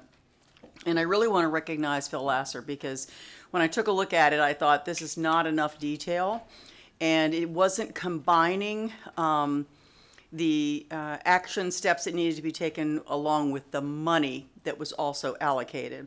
So we're working to make that both. And we've got a meeting with the whole team on Thursday to go over the updated and then to drill down even further as to how we can just in time look at this tracker and know exactly what's going on with each step within the tracker. So I'll bring that back to you once we kind of get it massaged, but I think you're going to be very pleased. We are finalizing the MOU with the University of Maryland and Morgan State. They are our partners in the whole onboarding, hiring, interviewing process for the literacy instructional expert teams that we're going to be deploying across the state. So both of those, they've been partners with us, obviously with the department for a long time, and happy to have that partnership as we start looking to bring those people on as quickly as we can and get them deployed. I conducted one listening session. The other one is Thursday, I believe, and it's just a chance for the department writ large to come in. They sent questions in advance, and then we also allowed additional questions when I was here. It lasted about an hour, and then even people that came virtual. I want to say we had somewhere near 300 on the first go around. So some people came into the boardroom, some came virtually, but people were allowed to ask questions here as well as virtually. And it just gave me a chance to really hear what's at the top of mind of everybody inside the department, and giving me an opportunity to share not only where I'm coming from, but my expectations, vision, mission, but it's beyond that. It's more of the coalescing around what we want to do for children in the state of Maryland so that everybody is on the same page. So I'll keep you posted on that. So I was asked, well, is this going to be the last time we talk to you? And I said, no, absolutely not. So below that is what I'm going to call division/office meetings, because I thought would be a good idea to get really into each content area, if you will, because their questions and their concerns may be very different than what kind of globally the agency has. So I've got those on my calendar to meet with, whether it's a content person, special ed, whatever it is, those are the next layer of meetings, because I really want to hear what they feel is going well, but what are some of the current challenges that they're facing, so we can figure out a way to resolve some of those. And the last thing, just to preview for you, but I'm going to be bringing a reorganizational chart to the board in January. I want to try and streamline some of the reporting structures, if you will. So I just wanted to give you a heads up that I've been working on that, and we'll present that to you in January. And that is my update for today. Okay, very good. Excellent. Okay. All righty, great. We're now going to move into priorities, and we're going to talk about the college and career readiness standard. But before turn it over to Dr. Wright to introduce the staff, wanted to just say a few things. Number one, we appreciate all the great hard work by the MSDE staff and by the contractor.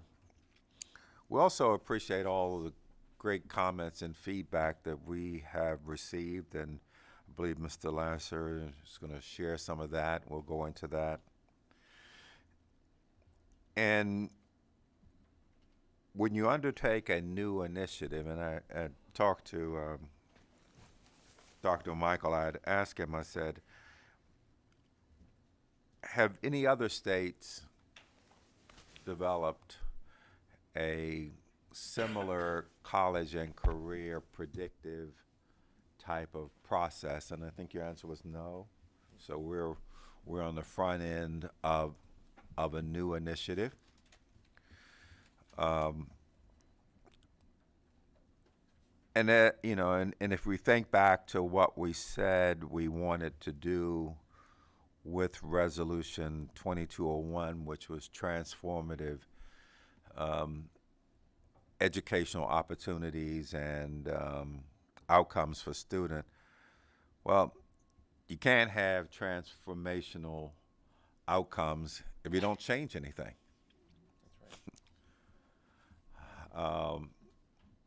And we've gotten a lot of good feedback. Some people are saying that we're not rigorous enough. We need to do more.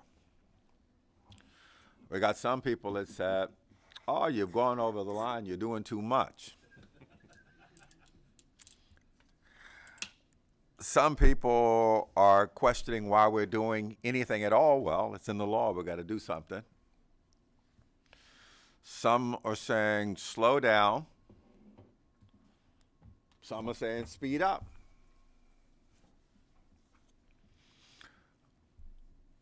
We, as a board, have a responsibility to think and to proceed in an appropriate manner, recognizing that we're doing a number of things that are new.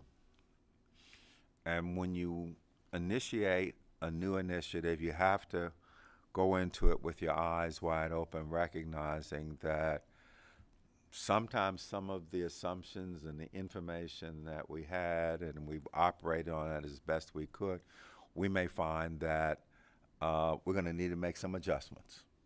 So we need to, one, be able to move out, but also we have to keep our eyes and ears open, because as we implement this, we may find that there's a need to make some adjustments. So we need to be open to that. We appreciate all the feedback.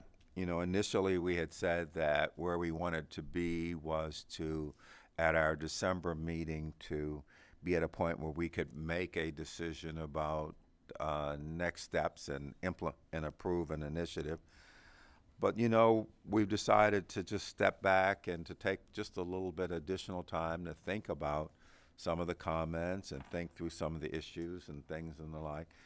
And we believe we can do that and be in a position in January to come forward. Now, as we look at this, we have to recognize there are going to probably be, as we think this through, there are going to be some things that we're going to do in January, and we're probably going to identify some additional areas that require additional work that will go beyond January, but that's okay.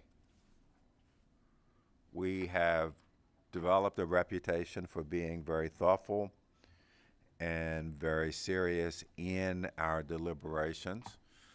So before we turn it over to Mr. Lasser, I want to give Dr. Michael and Dr. Wright, anyone else, some initial opportunity for some initial comments, and then we'll turn it over to Mr. Lasser. But Dr. Michael. Thank you for your comments and frame, President Crawford. You know, I'll just emphasize two things you said quickly. One, you know, I think the public deserves to see us deliberate, and so I am pleased that you made the choice for us to discuss today and take action in January, at least as we've set out on the agenda. The second is, I think the thing that has become most clear to me as a board member is that this is a specific policy measure that has impacts on many other things that are done in school systems. And so just as important as setting the standard, as you've said, is outlining the other work that needs to be done to accompany this standard so that we're ensuring that we have both rigorous and equitable pathways, secondary pathways for our students, and that they're communicated and implemented in a way that is clear and is reasonable. And so just wanting to know that such a critical point of our discussion today is just what are the other things that we need to do alongside this standard. Thank you. Thank you. Dr. Wright? Yes, I wanted to just reiterate really kind of what you were talking about, because as I was listening to all the feedback, from the public and taking all that into account, it just dawned on me very quickly that this is a little bit bigger than the original slice, I think, that we were looking at. Because I'm sitting here thinking the importance of multiple measures, I think, is critical. And we've talked about that before in terms of children's success, being able to better measure that and better measure a sense of readiness, and more equitably, making sure that that is taken into consideration. I heard parents' concerns about, and others' concerns about, what do we do for those children that aren't meeting the CCR at the end of 10th grade? So what kind of pathways are we looking at? How are we thinking about that? How are we developing that as a department? It also, I think, has huge implications for our current math pathways and math structures. And it's not just at 9 through 12. We can't wait till we get to 9th grade to do that. We're really going to have to look back at kindergarten through 8th grade. And then how do those math pathways lead to that kind of success for all of our kids in 10th grade? And also, not a light thing to be talking about is a grading policy. I mean, all the 24 LEAs, I'm sure, have a very different grading policy. So that also leads me to believe that we're going to need to provide some kind of guidance to each district or to the state as a whole. Obviously, we're not going to try and get into local grading policies. I'm not talking about that, but I am talking about providing some kind of guidance to the districts that at least brings some consistency, if you will, so that a child in District A is being looked at very similarly as a child in District B. So that's at the top of my list of things to be thinking about as we talk about this, and as I am meeting with staff. Those are the kinds of conversations that we're starting as we speak. The math, I think, is starting because we've got an initiative called Launch Years, which is underway now. That is a math initiative that we're looking at. It is connected with the Dana Center at UT Austin, which is an amazing research center focused on mathematics. And one of our lead is actually connected to the Dana Center. So I think there's some things that we're putting in place, but there's still more work that needs to be done before. And I'm glad to hear you say, President Crawford, that we may not have everything done by January, but we will be well underway about the various streams that we have to make sure that this is a strong standard. Dr. Golson? Yes, thank you. First, I want to thank board leadership for showing our community that they value their responses and input. Sometimes we board members hear and then quickly just move forward with regulations without taking a moment to step back. So I want to thank us for our team, board members, for seeing the need to slow this train down a little bit. You highlighted 4 areas, and those really all came out in public comment. I just want to add one more, and that was alignment to graduation requirements. How will CCR align to graduation requirements? It was removed before, so we just need to make sure that when we're moving forward with you listed 3 areas, I think this will be a 4th one, that when we come back to this in January, that's also on the radar for Maryland State Department of Ed. Thank you. All right. Dr. Wright, whenever your team is ready to just share the results. Well, we have both Phil Lasser and Matt Duque here to walk us through that. So I'll turn it over to you 2 gentlemen. And thank you for all the work that you've put into it thus far. Appreciate it. Nicely done.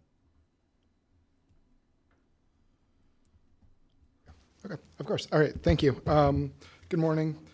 So we're here today to provide some the feedback on the stakeholder engagement feedback that we've had to share some of those results. As we're just talking about that, we got a lot of very great responses and want to make sure that we are able to share those and discuss those with the board and with the public as well. So before we do that, going to just take a step back and make sure that we have some of the background and the context of what we're talking about and why we are discussing the CCR standard as a whole. So again, just to start with, the blueprint has as it sets as its North Star, the goal for all of the other policy initiatives is to support all students in meeting the CCR standard by the end of their 10th grade year and no later than graduation. And it sets that the CCR standard is those skills and knowledge that allows that students to succeed in entry-level credit-bearing college courses in a Maryland community college.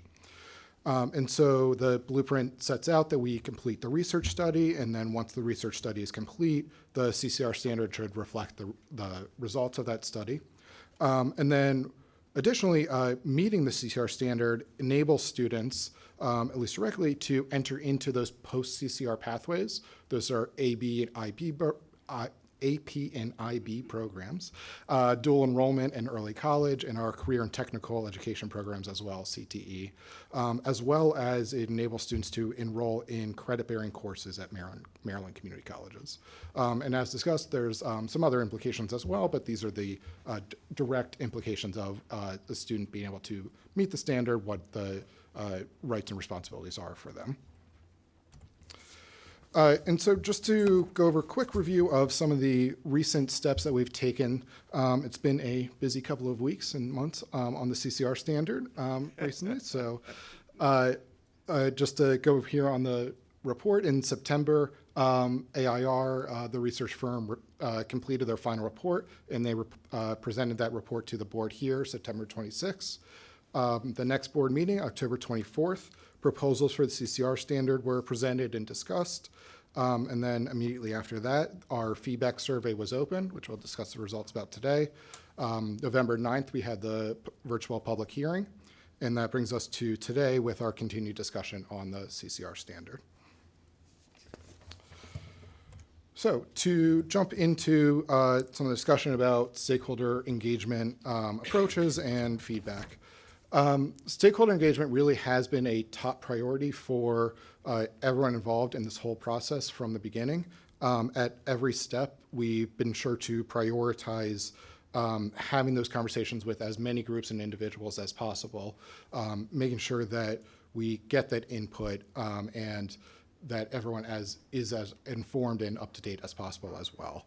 And so from the beginning, MSDE and AIR engaged various stakeholders in design even before we really started, execution and analysis of the research study, making sure that everyone was able to give their input, discussions of any analysis, interim preliminary results as well, and of course, once the final study was completed, results of that.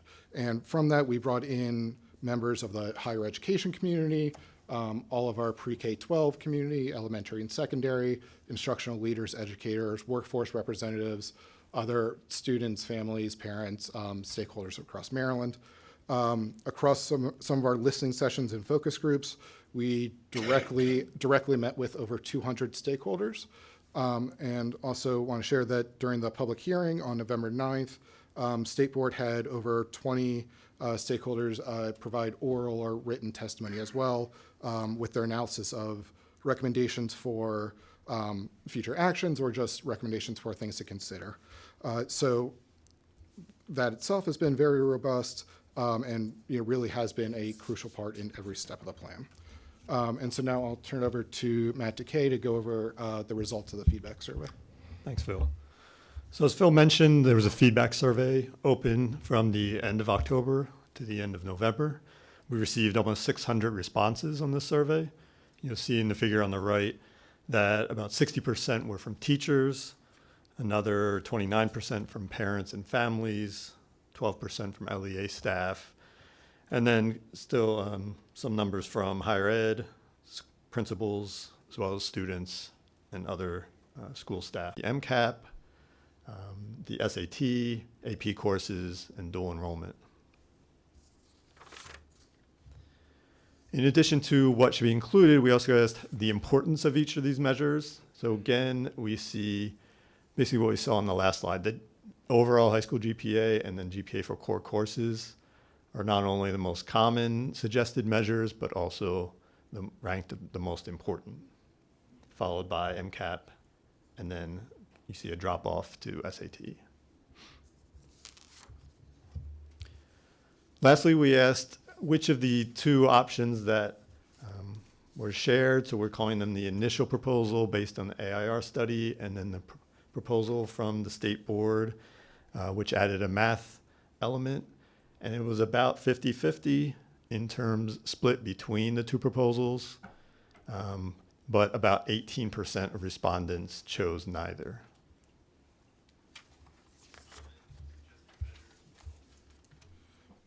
And so finally, on that feedback survey, the last question was an open-ended question of what would you like the state board and MSDE to know as they review the CCR research study and consider changes to the CCR standard.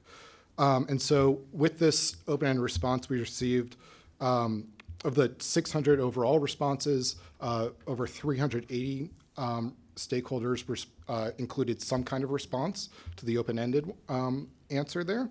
And so some of those were very quick one-line recommendations for I support option A, I support option B, things like that. And however, many of them were in-depth, robust discussions about some teacher-provided experience in the classroom and what they thought choosing a CCR standard of one or the other would do. Heard from LEA central office staff about their recommendations and analysis of why people responded to the research study in depth. So there were a number of very thought out answers. And so all of the full responses of all of those are shared with the board members for your review and consideration as well. But I just want to say I was very impressed with those responses overall. And with that, we'll open up to any questions and discussion. Okay. So now I'd like to open this. Thank you first very much for the summary, very helpful. I'd like to now just open this up for questions, comments from the board. I'm going to first check with Mr. Paul. Mr. Paul, that you have any comments or anything?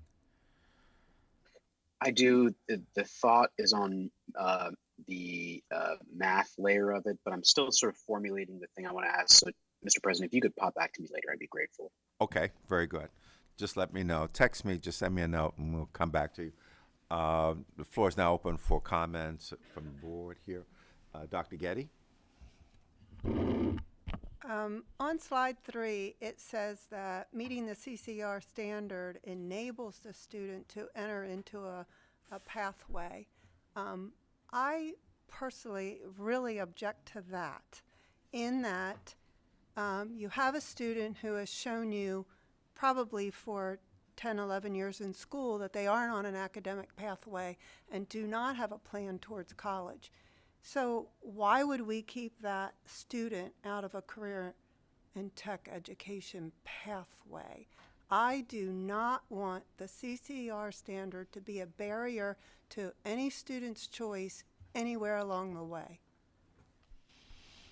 Yeah, so I guess I'll clarify that the overall vision of the blueprint legislation itself is that once the blueprint is fully implemented, at that time, a student must pass the CCR standard to enter into those post-CCR pathways.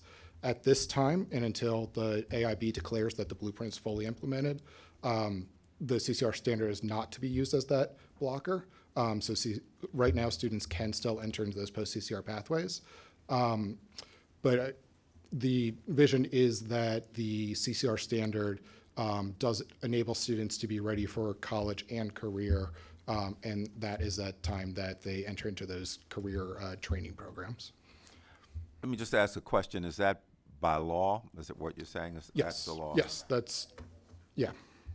So, again, one of the things as we look at this, as we look at this as a board and in our work with the AIB, this might be one of those areas where we would hopefully, if we determine as a board that this is an area we want to address, that we would be able to work with the AIB and perhaps pursue a legislative change if appropriate.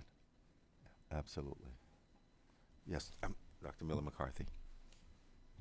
So I would like to support what you said, Dr. Getty, and I am concerned that the law as written and the thrust of this does not really take into account neurodiversity of students. And even though you say once achieved, it still will be a barrier, because for some students, they may not be able to achieve nor want to in that way it's written. So I just worry that when someone says, well, when it's all achieved, when the blueprint is totally in effect, students will. I'm not so sure. So it's a barrier as far as I'm concerned. Dr. Michael. One of the things when we look at CTE and career pathways in particular, I just want to draw some contrast. Our notion of career pathways has evolved quite significantly in the past 20 years. And so, our career pathways can include, engineering pathways that require advanced math, to more traditional career pathways that maybe don't have the same prerequisites. I think our challenge is to get as many students CCR ready and how we deem that, and not remove that standard. I would advocate that we don't remove the standard, but instead we identify that there are pathways available for students who are entering 11th grade who maybe haven't met the CCR standard, but we're identifying some specific pathways where maybe while providing those academic supports in areas that have yet to be met. So just wanting to draw that contrast. When we say CTE, this was evolving.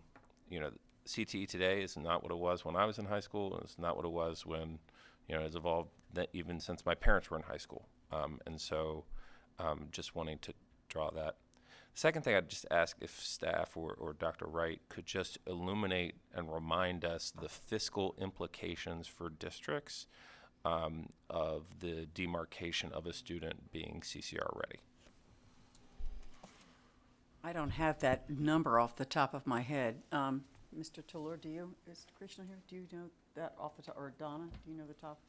What's the per pupil fiscal implication for kids meeting it or not meeting it? Dr. Wright, even if it's not the specific number, just the broad stroke policy, so we can see the contours of the implication. Oh, here it is. There you go. Yeah, I'm sorry. I misunderstood your question.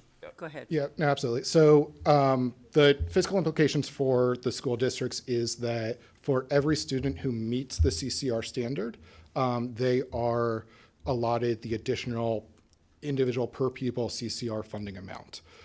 So depending on the year, it's about, for the current year, we're in fiscal 24 right now, it's $567 additional per student for every student that meets the CCR standard. And so what else is on that slide is just the exact funding formula that has been used in previous years when the MCAP data wasn't available because of COVID. But it's, yes, so for each district is allotted that additional $600 for every student who meets the CCR standard. And that weight is wealth equalized between the state and local powers as well. So just as a healthy reminder for us that there are significant fiscal impacts on the policy we set, and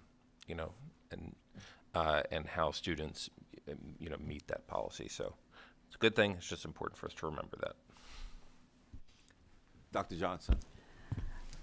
My concern is when do we start preparing students to meet those CCR standards? at what grade level bands? Because we're saying, just from experiences in Baltimore City Public Schools, where many of the students were not able to enter into some of the career pathways because of their performances. So how do we make sure that by 10th grade, they're actually able to meet those standards? So my response, if you don't mind, Please. would be that we need to start looking in kindergarten, if not pre-K. I mean, I think this is incumbent upon us as educators to make sure that we are meeting the needs of all children as early as possible. That's why I said to you about the math pathways. We can't wait till these children enter 9th grade and then all of a sudden start looking at them. Exactly. This is incumbent upon every district and every school. You've heard me say, behind every data point is a face. So when you're looking at all the data, it's not just enough to look at the data, it's to identify those children that aren't meeting those standards as early as pre-K or kindergarten, and then intervening with them and making sure that there's a cross fertilization even within an elementary or a middle school. How are these teachers sharing this information with each other? So it's not just incumbent upon whoever's teaching ELA or incumbent upon whoever's teaching mathematics. How are they doing in other subjects? And if there's behavior issues that need to be addressed, like it's all of that. It's the behavioral issues, it's the academic issues, it's the social emotional issues. But I would argue that we need to start as early as we have our hands on them, if you will, to make sure that we're meeting everybody's needs. I agree with you in that we need to start as early as possible, but how do we make sure that districts understand that and that teachers understand that? How do we roll out information to our instructional staff, to our administrative staff, that this is a process that needs to start really early and not wait until individuals are in the 8th and 9th grade? Could not agree with you more. Could not agree with you more. This is going to be a huge communication issue. Yes. And we need a strong communication strategy around it. We're probably going to end up with a lot of face-to-face meetings with our administrators and our teachers and our leaders to make sure that everybody understands that. But if I were sitting in a district right now, I would already be gathering this data. I would not wait until the standard is passed or not passed. I would be pulling my principals in, or the principals pulling their teachers in and saying, okay, who's on track, who's not on track, and what are we doing with those that aren't on track? But how do we make sure that that's happening? See, because we can say that at this level, but not be sure that it's happening at the other levels. And if you talk to some teachers, some instructional teachers, they'll tell you that they don't know that. That kind of communication. Good point. Go to Dr. Wilcox and Dr. Michael. Thank you. In the past, we've talked a little bit about having the data infrastructure to be able to identify students who are like one standard deviation over or under, that type of data infrastructure to do early identification and action. And I'm wondering if that's something that is still under consideration.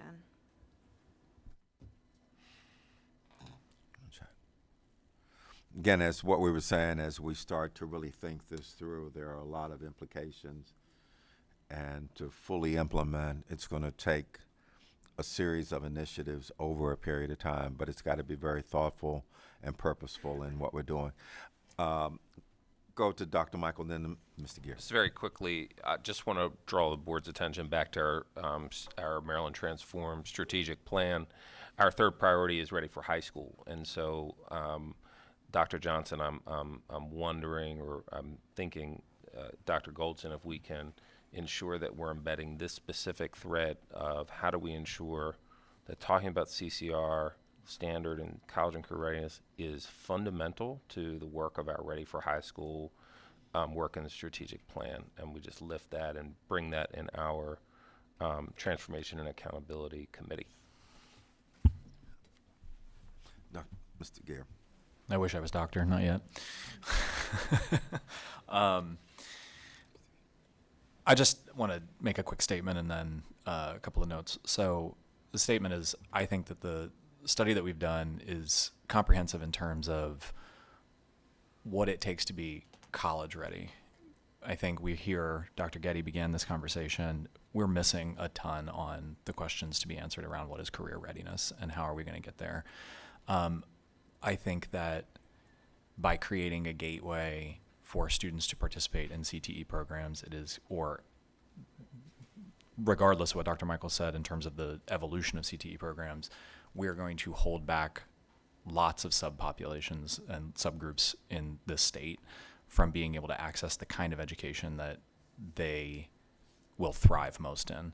I'm specifically thinking and want to question, I'd love it if we could go back and look at the 3.0 gateway and consider a 2.5. I know we have the data in the study, partly because students who come into 9th grade, students who are struggling in 8th grade, because of external factors, because of their own factors, regardless of what it is, I worry that a low GPA in 9th grade, but a rebuild in that year will hold them back from being able to hit a 3.0 in 10th grade. So if a student comes in and they are habitually truant, or if they are struggling, they're going to have a low GPA at the end of 9th grade. It's going to make it a little bit harder. I've seen countless times programs that I've worked with in Baltimore City, outside of Baltimore City, students can turn around, and they can turn around in 10th grade. They can turn around sometimes even in 11th grade.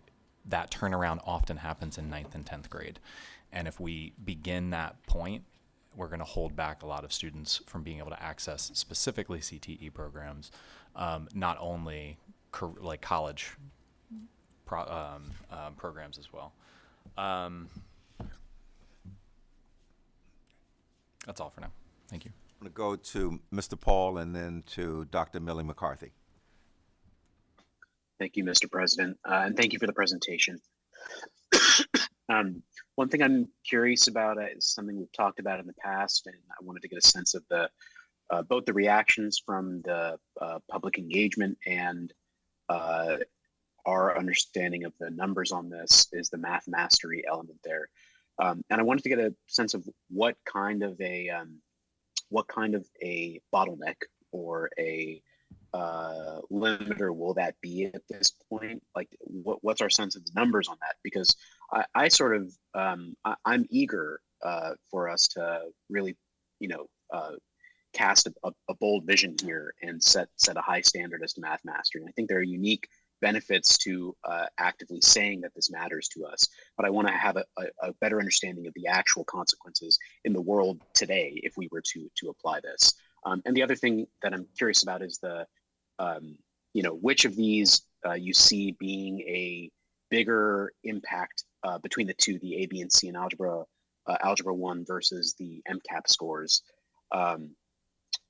Which one of those is really going to be the sort of limiting factor for outcomes here? So just to restate, today, what would that bottleneck look like? And which of those two pieces of the math mastery do you think is the more stringent of the two? I acknowledge that you're going to get pulled in both directions here, because on the one hand, I think it's really clear in the sort of modern economy, more and more you need way more than algebra 1, and on the other hand, you don't want to put up undue barriers. So that's the thing that's on my mind as we talk about this. Very good. Dr. Millie McCarthy. Hi, I would like to go back to your comments, Mr. Greer, and I'm always going to think about what we're doing from a neuroscientific and a developmental perspective. And so when you talk about students really coming into their own, maybe the end of 9th grade, 10th grade, even 11th grade, what you're speaking is to neuroscience. And so we understand that children's frontal lobes start to really develop around age 17, 18 with a latitude up to like age 25. And so it's not uncommon to see, especially boys from my experience, to come into their own 10th, 11th grade, whereby in 9th grade, they're just a mess. And so as we think, That's a technical term. Exactly, clinical technical, and I say that with love in my heart. But what I would like us to think about as we look at regs and as we look at legislation, that we have to look at things that are neurologically, developmentally appropriate. And that what's appropriate for some children is not necessarily appropriate for others just because of where they are on their neurobiological trajectory. And so we can't put these artificial barriers in place for some students who will get it, but they may get it just a little bit later. So I always like to take us back to the science. Absolutely. Ms. McCusker? I think in thinking about this, it's going to be really important, no matter where we land with the standard, is for us to have a really clear picture in place of what the plans are for the kids that don't meet it. No matter where we land, we're going to have children, whether it's because they're neuroatypical or, whatever, environmental factors. So to me, the standard is not the only important thing we have to do here. We have to have a really comprehensive, clear pathway for students who don't meet it in 10th grade. What are we going to do to get them to the point where they can take the coursework they need to take to be successful, whatever that may be? That after piece can't be an afterthought. It needs to be an integral part of what we're doing over these next couple of months as we're trying, the standard's one thing, but then how do we support kids through it is the really crucial question at the end of this. And I don't want that to get lost in the conversation. And how do we identify them early, right? Not just the end of 10th grade, June 15th, and you say, you didn't meet it, kid. You don't get to take that CTE course you wanted to take. The really important piece of this is what we're doing to prepare them for it, and then if they're not there, how do we support them on their journey? And I don't want us to lose that. Very good. Dr. Getty? My question is, it's not really a question, a comment. All these inputs from outside MSDE, there are lots of suggestions there. My question for each of them is, how much work is it for the local school systems? I don't want to impose something that increases workload by a tremendous amount of work. So for example, if we do MCAT plus the Algebra 1, can somebody push a button and come up with that? If we do core subject GPA, does that come up in the school system? Like I know how to get the GPA of the students and stuff like that. But is somebody going to have to hand calculate the core subject GPA? Things like that. I think we have to be cognizant of the work we're imposing on the LEAs. So I don't know the answer to that question, but it's just an observation. Thank you. Excellent. Thank you. Okay. Dr. Golson, please. Just want to add one more comment before we close out on this discussion. As we're looking at the requirement from Blueprint, as it's called College and Career Standards, we just should be very clear that our option that the board is proposing is just a tier 1 predictor. It's not the top echelon, it is the foundation. So there are other ways, there are other tiers that will get students beyond that. So I say that because a lot of the comments make me believe that people believe that we're saying if you pass Algebra 1 with a C or higher, and 3.0 GPA, or the MCAP, that now you can go to college. We're saying that's a predictor, that's one of many. So I just want to be clear, because sometimes we also change our language around that as well. Thank you. Ms. Ayala. On the point of clarity, I also wanted to uplift that I think we should be specific about unweighted GPA, because it was stated once in the report we received in September. And of course, the survey indicates that it's on a 4-point scale. But just in general, I think it's best to specify that we're referring to an unweighted GPA. Very good. Excellent. Okay. So as I say, we're deliberating, and our goal is to be able to come back in January with something that we can go forward on, but recognize that this is just the beginning. There'll be a series of other actions. I think someone even mentioned like graduation requirements, things like that that may have to be adjusted. As we go into it, we may conclude that there may be a need for legislative changes on certain issues as we look into this further. But again, getting it started, we have to abide by the law. We have to be as reasonable as we possibly can with our eyes wide open and recognize that as we go into this, there may be a need to do course corrections down the road. Okay. Excellent work. Thank you so much. Thank you. Thank you. I'm trying to work from my iPad, and if you know, when you let the thing set for a while, it locks. Okay, so now we're back. Okay, all righty. You want me to help you out here? I'm good. I'm Okay. good. I got this stuff. Okay, we're at this point, we're ready, I believe, to talk about the Maryland report card update. Yes, sir, we are, and Chandra Hazlett is here to provide you that update. Okay, great.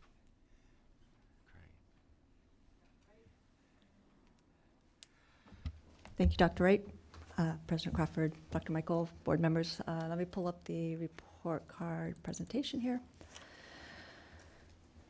I stand between you and lunch. Promise it will be painful. No, just take your time. We want to dive into this. Just take your time. The board is not concerned at all about lunch. We can just sit here. So I'm very happy to be able to return to a more typical schedule when we release results in December. As you may recall, for some of the board members who have been here with us for a while, we released it delayed last year. So today's presentation, let me just try and figure out the best way to turn the slides. There we go. Just give you a brief overview of the indicators in the report card, the accountability system, and what will be presented as part of the school report cards. A preliminary look at what the report card results are showing, the accountability system results are showing, and the timeline for publication. Today is December 5th. This will be publicly available on December 13th. Local school systems now have their final data. We've been working with them as we will continue to do so up until the release and after. So the Maryland Accountability System is based on 100 points. So we have a point-based system. They have indicators which vary by grade spans. And so this is a high-level look at each of the indicators in the colored boxes: academic achievement, academic progress, progress in achieving English language proficiency, school quality and student success, graduation rate, readiness for post-secondary success. Those indicators total up to 100 points for each of the grade spans. I do want to just highlight that school quality and student success we consider non-academic indicators. Every school has 35 points specific to that school quality and student success indicator, with the remaining 65% balanced across the other indicators. This result that we are publishing this year returns to the methodology outlined in our actual ESSA Every Student Succeeds Act plan. We had some minor adjustments, or one-year adjustments last year specific to growth and chronic absenteeism, so we are returning to the previous methodology. And then new this year is the inclusion of social studies, grade 8 assessment measure, and that is located in the academic progress for middle schools. That was a new administration of an assessment just this past year, and I'll provide a snapshot as part of the presentation today. Just as a reminder, comprehensive support and improvement schools and additional targeted support and improvement schools, CSI and ATSI schools, we identified those last year. They are identified on a 3-year cycle, so we're not identifying those this year. They will continue to receive supports as part of their support and intervention. We are currently working with offices at MSDE to provide the new data to continue that support with the schools. So when we release the results next Wednesday, there are 3 summary snapshots that I want to point out in regards to how you can quickly look at how your schools are doing. That is the total earned percent. So as a reminder, every school has the possible points of 100. So we take a look at how many they earned, divide that by the total possible points, and that gives you a percentage, the total earned percent. So 55 divided by 85, for example, is 65%. We award stars to provide that quick visual. So each school is awarded a star based on their total earned percent. The breakdown is over to the right, so 5 stars is the highest. So if they get 75% of their total possible points, they get 5 stars and so forth. So 65% would be awarded 4 stars. And then finally, we provide a percentile rank, which allows an elementary school, for example, to see how they compare to their other elementary schools in the state. So we rank the elementary schools, for example, and then provide that a percentile rank. So an example here is about 77% of Maryland elementary schools earn less than 65%. So an elementary school with a total earned percent of 65% or 4 stars would therefore be in the 77th percentile, which means 77% of Maryland elementary schools performed lower than them, so they perform better than 77% of the schools. So that's a summary. I just wanted to highlight that we do have resources, and updated resources will be available on the 13th that can allows the users of the report card website to drill into each of those indicators and measures. So the star rating by school type. So this is the preliminary data that we are seeing right now, and I just want to orient you to the slide. So over to the graph to the right is a histogram that has the count of schools by 5% increments, and so that allows you to see that nice bell curve there.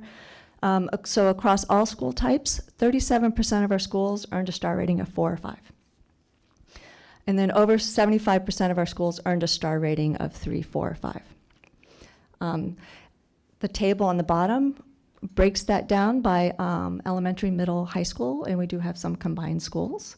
And that allows you to see the counts by each of the grade spans and where they fall in regards to the percentage or the awarded stars. So we also have data by student groups, race, ethnicities. So just the first chart, you'll see that the all students, the median of the schools is 56%. And you can compare the white students, the Black African American students, and Hispanic students visually, as well as by looking at their median. And what you see is both Black African American and Hispanic student group data show lower results as compared to the white student group and the all student groups. Here's a look by student group. So you can see the English learner, economically disadvantaged, and students with disability student groups perform lower than the all students. A quick visual on how our student groups are performing across all the schools. So then the next question is, how did our schools do in comparison to our previous results? And so the first table on the first chart on the top is the 22-23 results. Those are the current results. And on the lower chart shows you the 21-22. And so just some high-level stats is that across all school types, more schools earned 3 stars in the accountability system in this most recent data, 22-23, as compared to the prior year. And this trend is accompanied by a decrease in the number of schools receiving 5 stars. The next slide provides just a crosstab of school year 22 data and school year 23. And what you can see is that most schools had the same star rating in the 22-23 school year, 63%. Of the schools that did change star ratings, more than 3 times as many had lower star ratings as had a higher star rating. So we did see an overall decrease in the star ratings in our Maryland schools this year. The blue box gives you the state level result. So 37% of our 8th grade students scored at or above proficiency. This data will also be published on December 13th to allow you to drill into that data.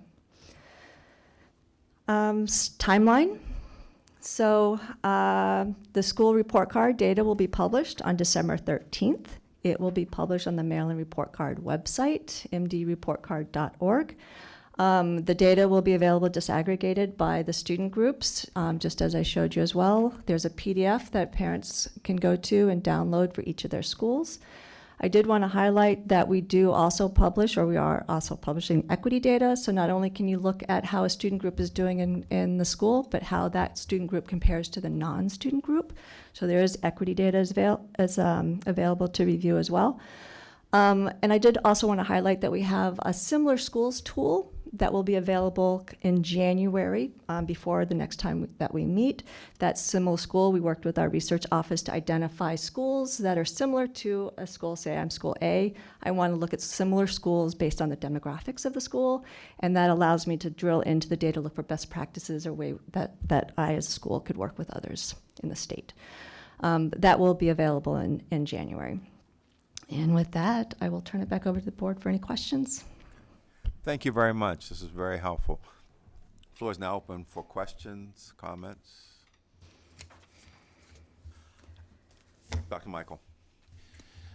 First, and this is as we think about families and stakeholders, the timing of the release on MCAP results by school in September and then these report cards, I think obfuscates a little bit how we come to understand this data in the public. So maybe more specific, I would love for us to get back in the practice of releasing school level data on the same day we release state data. I am not asking for that right now. I'm asking for that in the next cycle. If I'm a parent, which I am, and I see growth at the state in reading like we saw this year, I want to know how my child's school is doing today when I look at the data. Something for us to put in, just a request for us to look at moving forward. The second, Ms. Hazlitt, if you can just help us as a public understand, this is a year when we've seen significant improvement in math and reading, although let me state our math is still well below where it should be from pre-pandemic levels. And our literacy, as low as it is the highest it's been for a long time. How do we understand as a public a report card where near 30% of schools went down in the star rating in the context of seeing that kind of growth on math and reading achievement? Help us understand why those two things are existing at the same time. I know. Yeah. Happy to do so. And that's actually one of the things that we were working with our CSI and TSI schools over the course of the summer, is drilling into each of the different measures and how they can impact the change in their stars. What we actually are seeing in the data is that even though, and I'll speak specifically to chronic absenteeism, it's 15 points of the accountability system, and oftentimes that is as much as the achievement measure, which is MCAP. We are not quite seeing the return to students being in school as we saw pre-pandemic. So we did adjust it by 1 year last year, but of all of the measures, there was a significant impact in regards to the chronic absenteeism as far as how it impacted the results. So that's the biggest piece. There are a few other minor ones as well, as far as course taking patterns and just getting people back into the schools. You're welcome. Dr. Golson.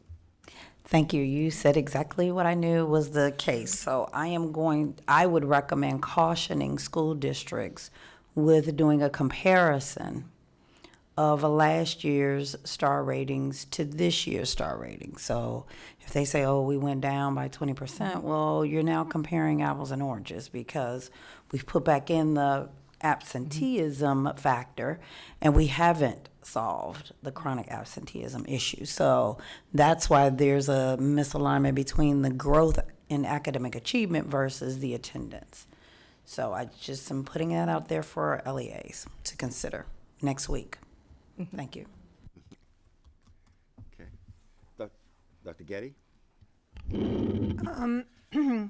As a parent of years ago, I loved getting the data about my child in particular and the school in general. I would guess that I'm an oddity because I think that this is very complicated and very intense information.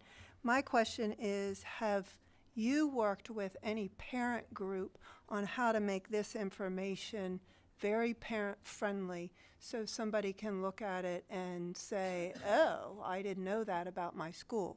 My second question is, the research about parent involvement is very strong and very robust. So can we also tie this kind of report to what can you be doing at home for the parents who are really understanding this data and the ones who maybe aren't so much? Because I think that's just a big link that could be happening. Thank you. Yeah, thank you for your comments. I know that when we were originally rolling out the accountability system, I actually went out to several groups in the evening and spoke to parents, English learner parents, advocacy groups, and whatnot. That is definitely something that we could increase and do that more as we move this work forward. And I know that we work currently with our local education agencies to support their work with the outreach to families as well.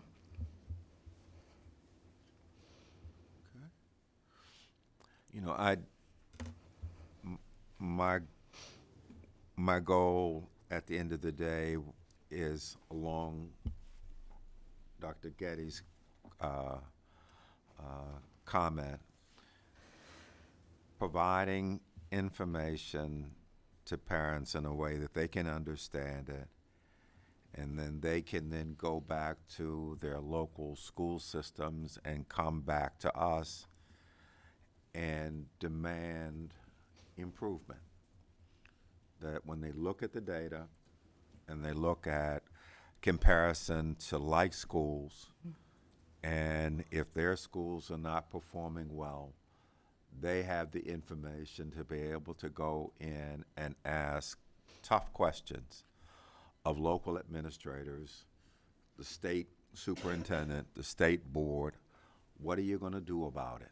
I mean, when we can get it to that point where parents have that kind of information and can have those tough conversations, then I think we're really starting to move in the right direction, that we've armed parents with the information they need to help hold all of us accountable to ensure that the money that we're spending in education is being spent well and it matters. Okay, very good. Okay. Thank you very much. Thank you. Okay. We are, I think, just a little bit ahead of schedule. 40 minutes.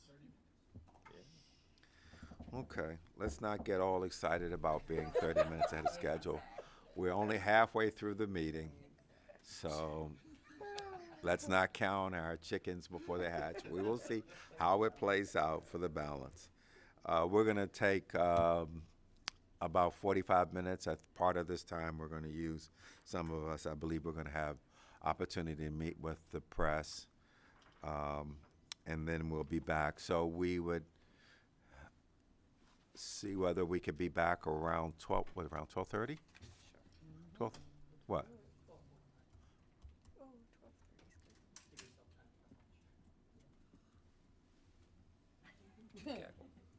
Oh, okay. So we'll be back for sure by 12:45. That'll give us time to be able to meet with the press and to be able to come back. Okay. So we'll adjourn at this time, and we look forward to seeing you in the afternoon. And again, thank you. Thank you for all the presenters. Thank you for the members of the public that participated in the meeting. Thank you.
Now, we're now at the, welcome back, members of the public. We're now at the point in our agenda where we look at reports to the State Board for discussion and action. Want to highlight something new. We are leveraging our committee structure, and what we've started to do now is bring COMAR items to the committee. Those meetings are online and the public can monitor them. So we, on a number of our topics, we'll have our discussion there. And what we will be doing going forward, we'll continue to refine this as we go, that regulatory items that are returning to the board for permission to adopt will be presented in a second consent agenda format in the afternoon. And because we are using a consent agenda format, any board member that has a question or would like to see an item that has been slated for this consent agenda can, at this time, request that the item be removed. It will be removed from the consent agenda, and then we'll have a regular discussion on the item. So this is new as we continue to refine and improve our governance and our meetings. So we have 4 potential items for consent agenda. We have 13A 0708, Incentive Program for Certification by the National Board for Professional Teaching Standards, permission to withdraw. Excuse me. We have 13A 0105, appeals to the State Board of Education, permission to adopt. We have 13A 0107, non-discrimination in education, permission to adopt. And then we have several child care ones, and I'll list them. 13A, 15, 13, and 14, family child care. 13A, 16, 17, and 18, child care centers. 13A, 17, 15, and 16, child care letters of compliance. 13A, 18, 14, and 15, large family child care homes, permission to adopt. So these are the items that are listed in the consent agenda portion of this afternoon. It's an opportunity. Anyone would want to take one of these out or whatever. If not, then we're going to conduct it as the way we do it in the morning. I'm going to say objection 3 times. And again, I want to just, if I didn't say it, these items were recommended by the Education Policy Committee for approval. Make sure I say that. So I'm going to say objection 3 times. Hearing no objection, then the consent agenda items are approved. Objection, objection, objection. Hearing no objection, the 4 consent agenda items are approved. We now move to an individual discussion of, I think there's about three COMAR-related items. The first one is COMAR 13A15, Family Child Care, 13A16, Child Care Centers, 13A17, Child Care Letters of Compliance, 13A18, Large Child Care Homes, Permission to Adopt. This time I'll turn to Dr. Wright. Yes, I have Dr. Shana Cook here today to answer any of your questions that you may have regarding childcare. She is definitely not only the in-house expert, but she is the expert when it comes to early childhood education. All right. I first just want to state to the board that many of the items that we discussed in the policy committee meeting were actually resolved. I apologize for my own misreading. The brackets showed removal of some of the language that was of concern, but I do want to highlight the proposed amendments clarify the current regulations prohibiting the use of alcohol and tobacco use to also include vaping and cannabis use. The notice provisions of smoking, vaping, or cannabis use to parents considering placing their children in care. That is used, for instance, if there's a family child care home and these items are consumed during non-operating hours for the program. We still would like families to be aware that they are used in the home. In addition, a provider and any other individual may not consume alcohol while a child is in care. During the hours of operation, the provider and any other individual may not smoke or vape anywhere inside the home or any outdoor area approved for child care use. A provider and any other individual who has child care responsibilities may not consume or be under the influence of alcohol, cannabis, or an illegal or non-prescribed controlled dangerous substance during the early care and education program's hours of operations or while providing or assisting with care during an off-site program activity or during any type of transportation. A provider and any other individual who has child care responsibilities shall ensure that all alcohol, tobacco, cannabis, cannabis edibles, and smoking and vaping paraphernalia and byproducts are inaccessible to children in care. And one of the things that I do want to highlight is the Administration for Children and Families at the U.S. Department of Health and Human Services has been issuing guidance and technical assistance on this for licensing specialists, given that this is the legalization of cannabis is something that is becoming more and more prevalent throughout the country. And so we are having to think through what we need to do around prevention and ensuring that licensing staff are able to monitor and ensure that no controlled substances or any of the substances, dangerous substances that I mentioned earlier, are in facilities that support young children and families in care. Thank you.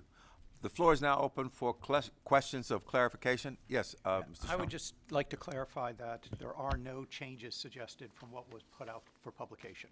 Okay. Right, and I'll just echo that if there are any further changes, we'll look through the regs again with a fine-tooth comb, and if we need to come back to this body and bring any amendments, we will.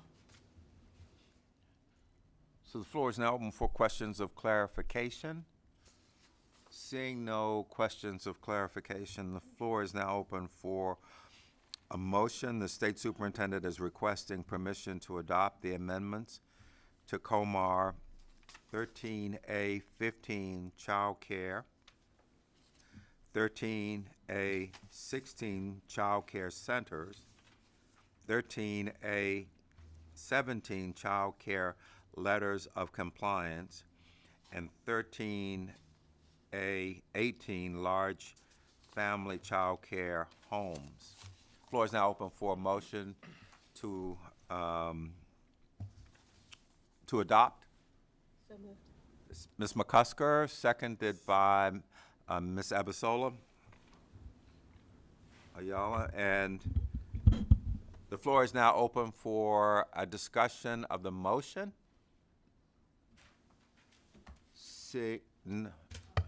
Please, yes, please.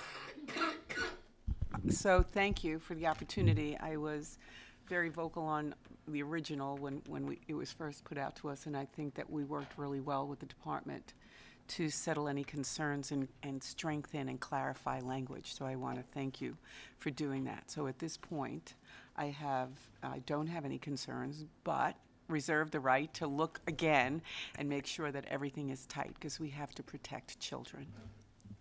Absolutely. Seeing no other, I'm sorry, Ms. Chang, you have a question on the motion?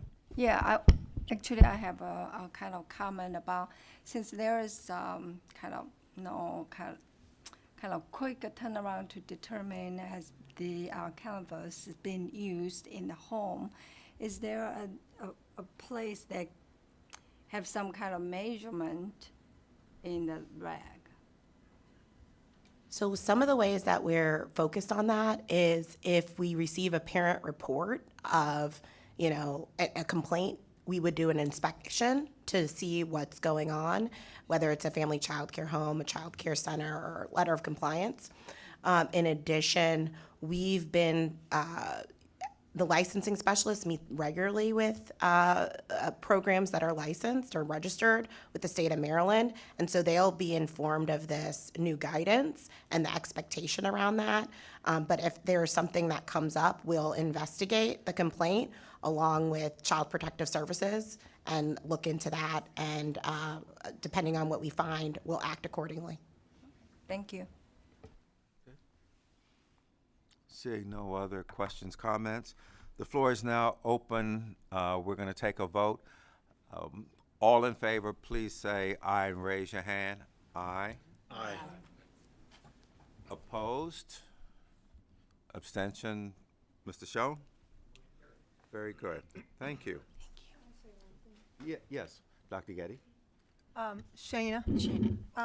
Dr. Cook, I apologize.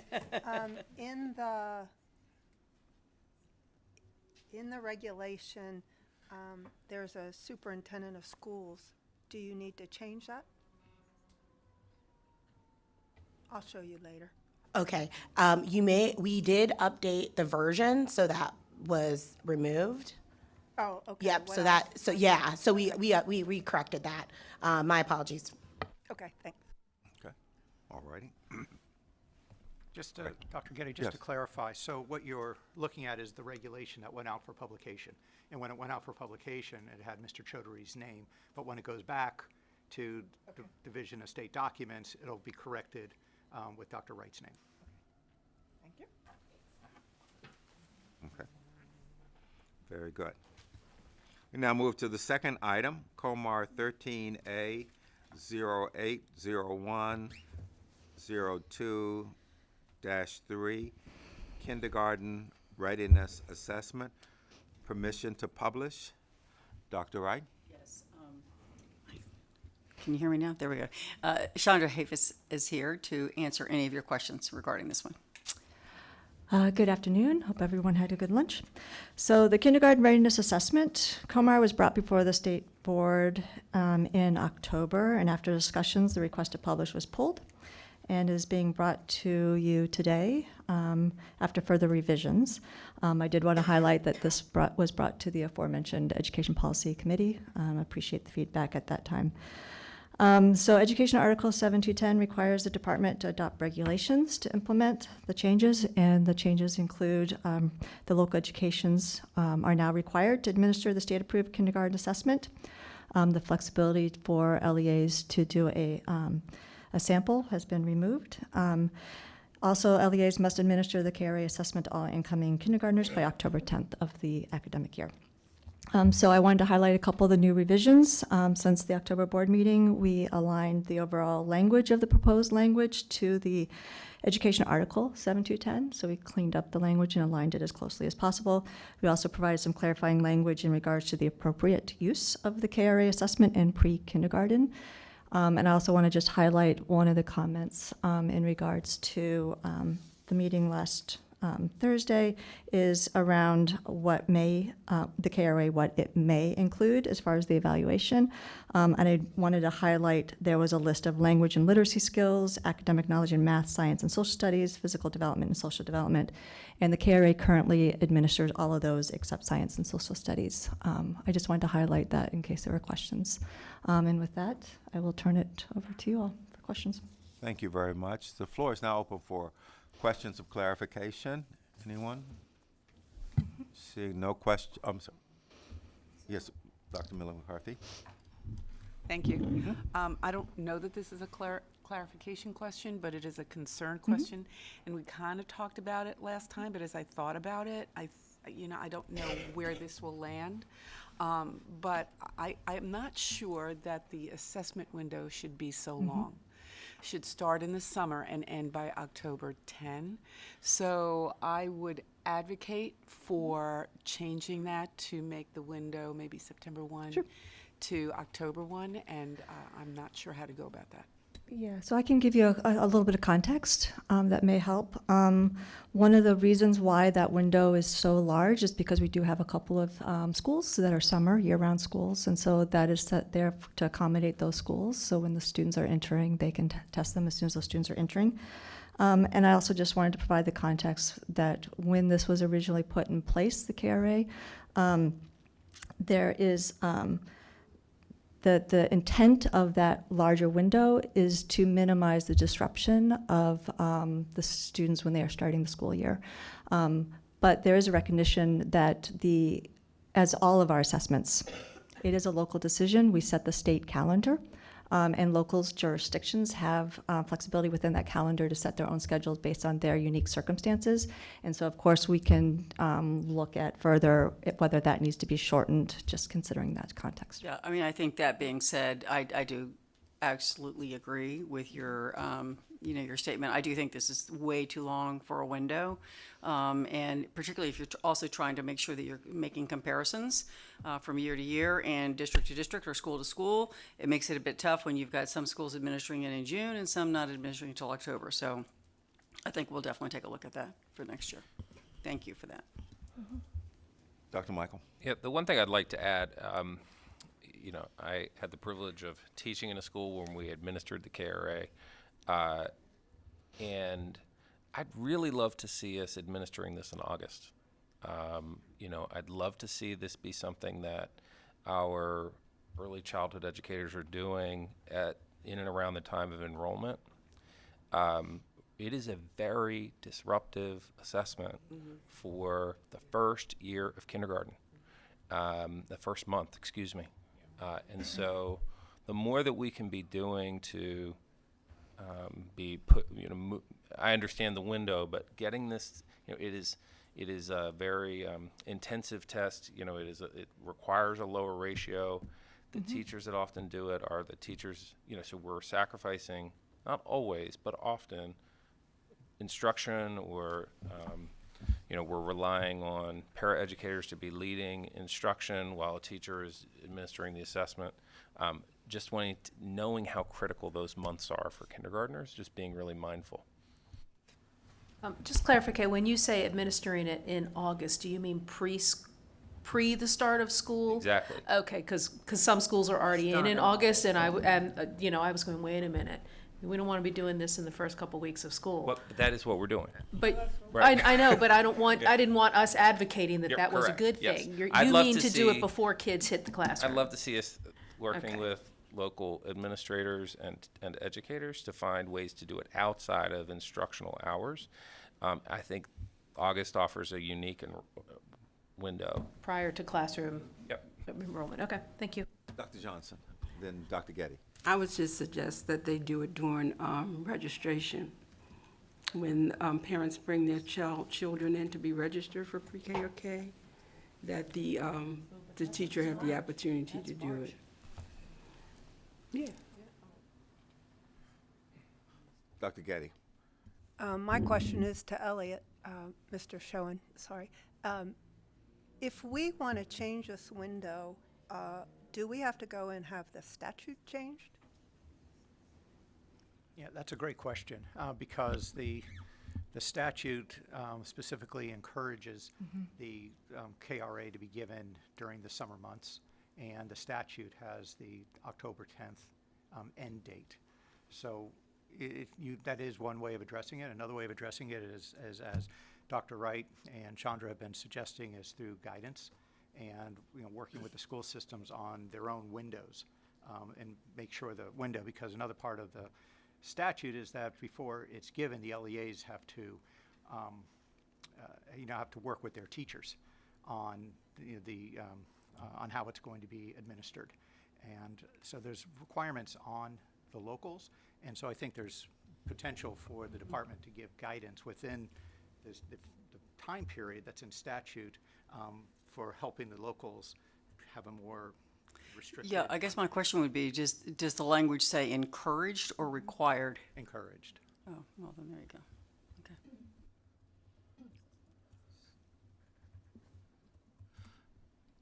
So what I'm hearing is that potentially leave the language as is, but the department would address it in guidance to the local systems. Think about that for a moment. The way to address that issue is if someone wanted to, we're going to move to seek an adoption of the allowing them to publish it. When we go to that and we take the motion and second the motion, then that would be then the time for, if someone wanted to offer an amendment, you would do it at that time. We would then dispose of that amendment one way or the other. We either approve it or reject the amendment, and then we would just go forward with the regulation as is. So the department is proposing no change, allow them to address that in guidance. So the floor is now open for a motion. Let me get back here to it. A motion. The superintendent is requesting permission to publish the amendments for COMAR 13A 080102-3. So the floor, that's the kindergarten readiness assessment. The floor is now open for a motion to publish. Ms. McCusker, and seconded by Dr. Johnson. The floor is now open for a discussion of the motion. So if we were going to make an amendment, this is the time. The department is asking us to allow them to do guidance. I just want to affirm no amendment and the course that you outlined as written with guidance. I just want to affirm that approach. Okay. All right. Okay. The floor is, I'm sorry, Ms. McCusker. Just to clarify the process, a change at this point, if it's substantive, does that do anything at this point? So a change at this point is just puts it out for others to recommend, but also where we are in the process, this would go out for permission to publish, takes it out for comment. Is it going to AELR yet? Correct. It will go ahead. But AELR is moving, but AELR is moving into reduced capacity with the going into legislative session, correct? Till the end of March. Till the end of March. Okay, so this isn't going anywhere fast. But if we don't change it now, once it's gone through public comment, if we want to change it later, then we have to resubmit it if it's a substantive change. So, okay, just wanted to make sure that I had the process clear in my brain. Thank you. Yes, Dr. Katie. I still object to the word disability being used for a pre-K child. I thought we got rid of that and called it a learning challenge. I thought we did too. It says It's learning still- challenges in mine. Under 4? Yeah. Mine says the kindergarten readiness assessment may be administered to an enrolled pre-kindergarten student by a school psychologist or other school-based professional who intends to use the results of the kindergarten readiness assessment as one of several measures for early detection of learning challenges, or to make a referral under COMAR 13A05. I see what Susan Okay, sees. mine says disability. I see what Susan sees. Yes, I Really? saw that too. Yeah. I have what she just read. Where are, what, can you state where you are, Dr. Page Getty? 3. I am A. It's the difference. 4. Sorry, it's the difference between the public and the board materials. They are Yeah, not consistent. I get the one that is in your on board docs in the public field is an incorrect, outdated version. In the executive content field is the updated version, as well as identical to the one that's on the public website, and I'll make sure that Charlene updates that to reflect it. Thanks. This one does not have the reference to disability, the one that I'm looking at. I want the local school systems to know that this test is not appropriate to identify a disability. It is not Oh, valid or absolutely. reliable. We can put that in the guidance for sure. Yeah, Okay. absolutely. It is not. Okay. Got it. Good. Is it in No, there? that's okay. If she says it, it is true. Okay. One of many. This is a special day. Truly a special day. And a special group on a special day. Okay. So now, with that, the floor is now open for a vote to allow the department to publish this regulation. All in favor, please say aye and raise your hand. Aye. Aye. Opposed? Abstain. Mr. Schoen? Very good. Thank you. This is the third and final one. This is COMAR 13A 0706, Programs for Professionally Licensed Personnel. I'm sorry, did I miss one? We're reading it together. They're bundled. We're going to put them all together. And, yeah, and they're listed 13A 12, Educator Licensure Permission to Adopt. So this is permission to adopt 2 regulations. Dr.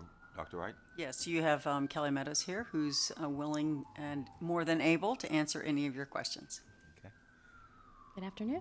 Good afternoon. How are you doing? I'm doing well. I hope Good. everybody else is well. Yeah, they are.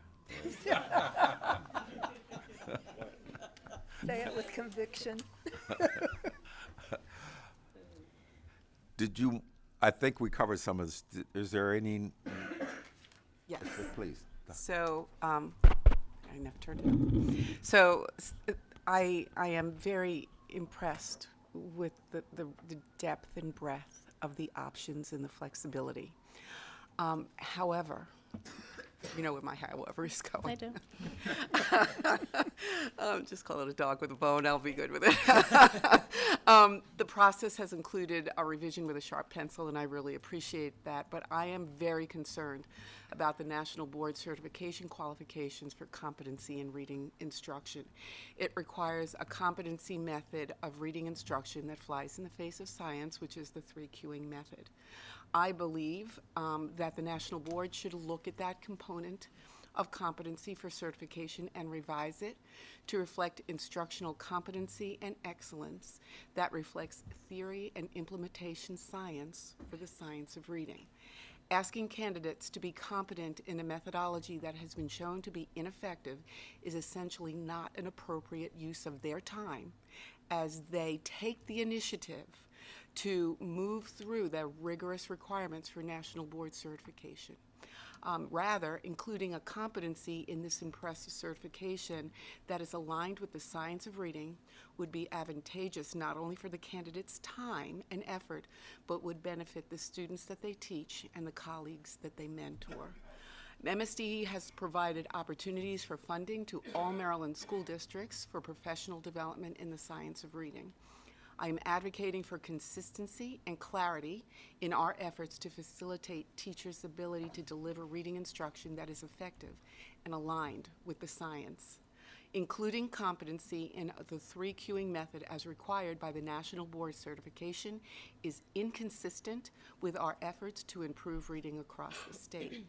And while I'm very impressed with teachers' dedication to pursue that rigorous and career-advancing certification, I am uncertain that I can endorse the regs up for approval until the National Board certification is changed to require competency in reading instruction that reflects the current and most rigorous science related to reading and reading instruction. Asking teachers to complete the current reading competencies as written in the certification and then completing PD in the science of reading is not professionally advantageous, nor it is beneficial to their practice, and certainly not a good use of their time. I have brought this concern over the past year to the State Board and to the AIB, and we are still here at this crossroads, and I'm very concerned about that. Therefore, I will be voting no on this measure. While I understand the groundbreaking and creative and rigorous work that has been done on certification in this state, I am very concerned about the fact that we are including something that is not okay and is not based on science. So I ask that Dr. Wright and the board continue to work on this issue as we continue to develop opportunities for teachers to engage in career building and advanced knowledge and skill acquisition.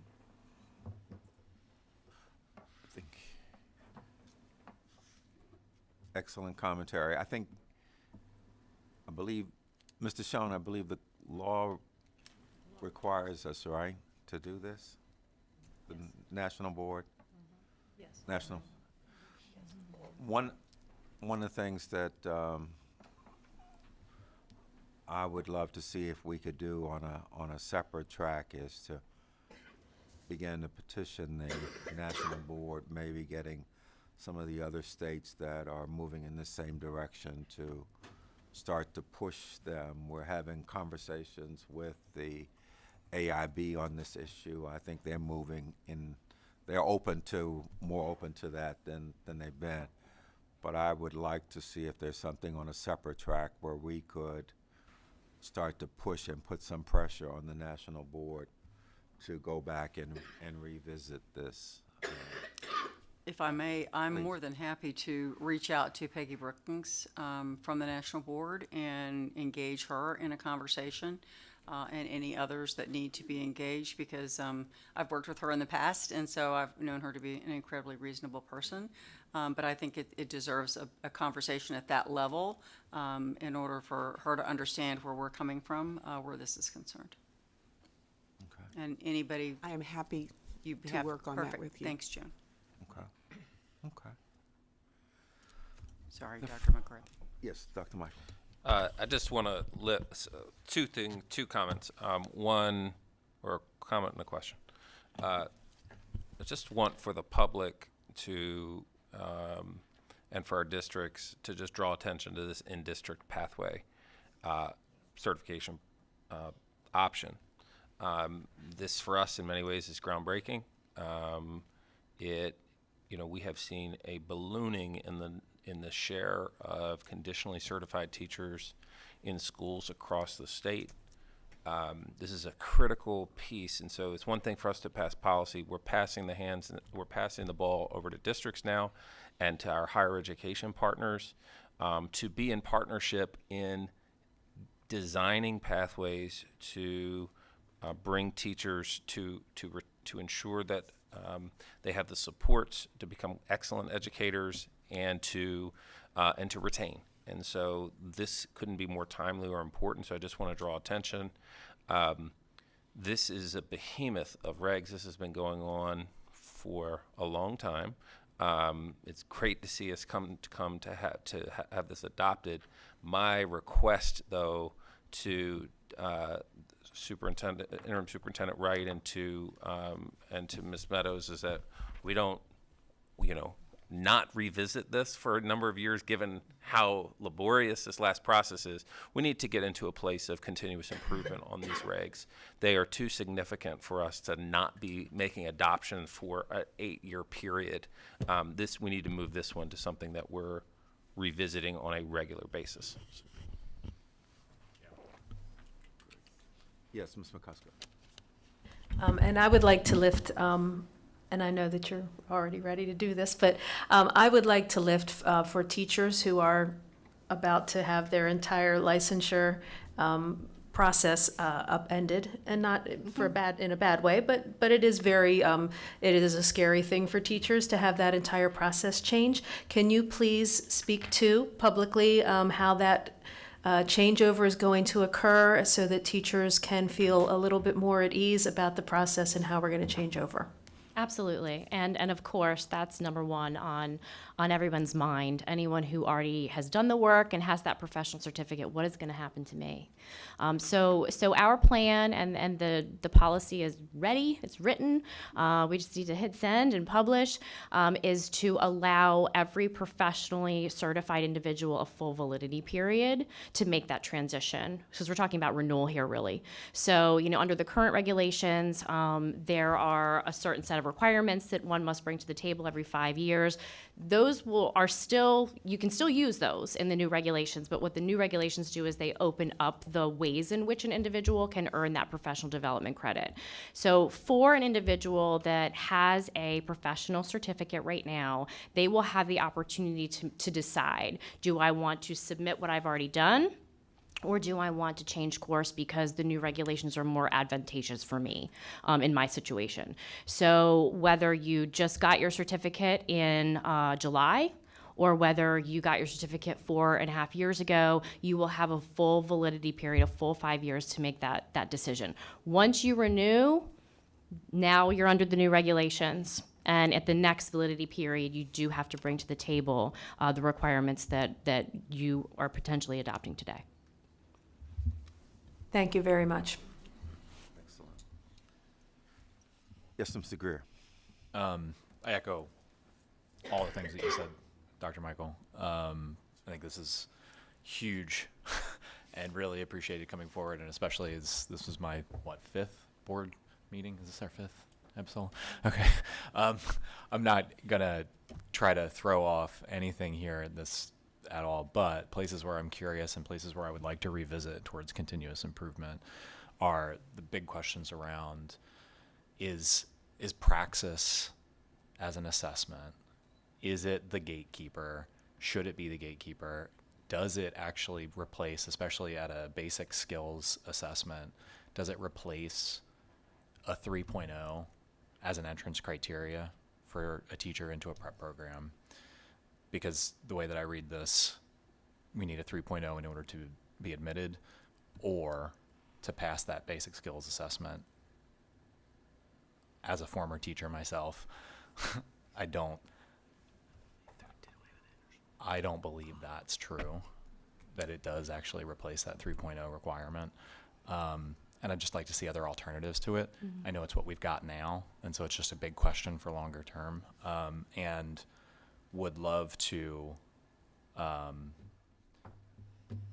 visit and potentially revisit in terms of when the programs come up. I'd like to just be curious about, are there ways that we can think about cultural competency in the development of teachers? I know we're already talking about how to be culturally competent in the programs as a competency in those programs now for young people, but I'd also, for teacher to young person or relationships, but I'd also like to see that in terms of parent engagement. This is not a thing I think we can do quickly. I'd love to talk about it over the years to come that I'm sitting on this board and understand more about how we can partner with our institutes of higher ed and develop potentially an extension of cultural competency that is how we engage with adults and with parents as teachers or educators, and train teachers towards that. Again, not something to change now, but something in the future. Thank you. Yeah. Seeing no further questions of clarification, the floor is now open for a motion to adopt Comar 13A 1201-07 and educator licensure, and 13A 0706 programs for professional licensed personnel. The floor is now open for a motion to adopt. Ms. McCusker, and seconded by, Mr. Paul. Okay, and the floor is now open for a discussion of the motion. Seeing no I'm sorry. Just a clarification, is this for public comment, correct? It's not for, is it for adoption? Adoption. Okay, thanks. Adoption. Just making sure. Okay. We're trying to get done. Seeing no other questions of concerning the motion, the floor is now open for a vote. All in favor, please say aye and raise your hand. Aye. Aye. Opposed? And abstained? Abstain. Okay. Very good. Motion carries. Very good. Thank you, everyone. Nicely done.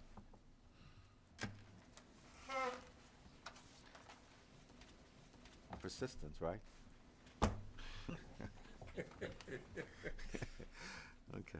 We now are moving to the legislative update. I'm going to, at this point, turn to Ms. McCusker, who is chairing the Ed Policy Committee. Thank you, President Crawford. The Education Policy Committee had its most recent meeting on December 30th, 2023 in public session. Information about our committee and committee meeting dates can be found on the State Board of Education website under the Committees and Task Forces section. At this meeting, the committee approved the remaining text of the Maryland State Board of Education 2024 legislative platform and is bringing it to the full board for adoption during today's meeting. The board already has adopted the legislative principles section at our October 24th meeting, so we're bringing the remainder of that document today. The legislative session begins prior to our next state board meeting, so it is important that we have our platform in place to guide our legislative decision-making in the coming months. And with that, I'm going to turn it over to Mr. Hands and Dr. Aileen for their presentation. Thank you.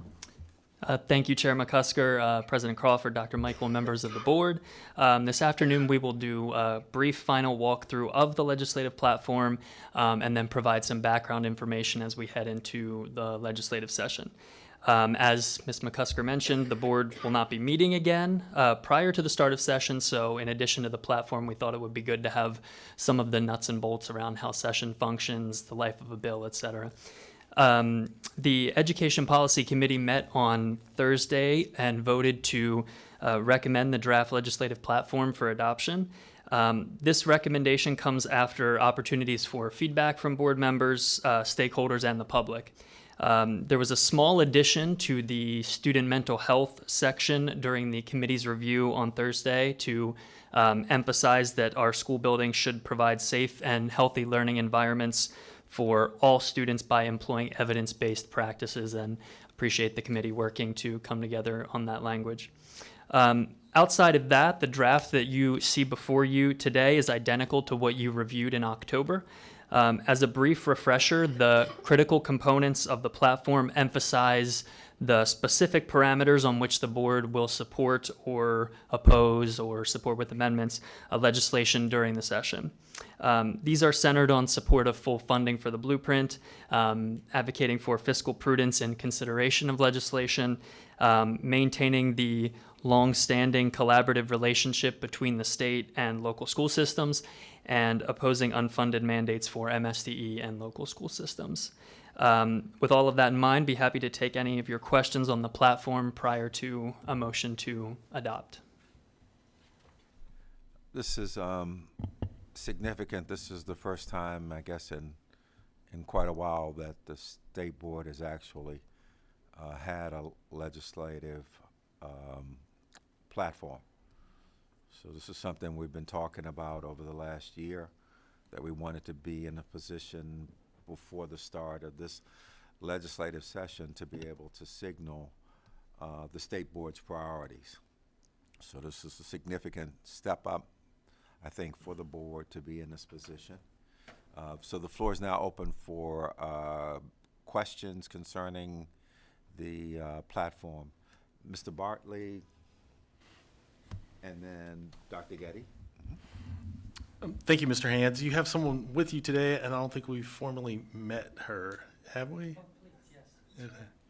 Greetings to the board. Oh, am I on? All right, there I am. Yes, this will be my first presentation with the board. Very, very nice. I've met several of the board members, so thank you for having me. Dr. Akila Aline, I'm the Executive Director of the Governmental Affairs, Education Policy, and External Relations team here at the department. I will be doing the second portion of the presentation. Okay. I'm excited for this, and I know Mr. Crawford's been working on implementing this, and I'd like to compliment you on getting this all set up and rolling, especially since the board hadn't done it before. And I'm excited to see the results and the things you can accomplish, Mr. Hands. Thanks. And thank you for the reminder to introduce Dr. Aline. A great team effort to get this. I want to compliment everyone. Dr. Getty. This is just a little thing.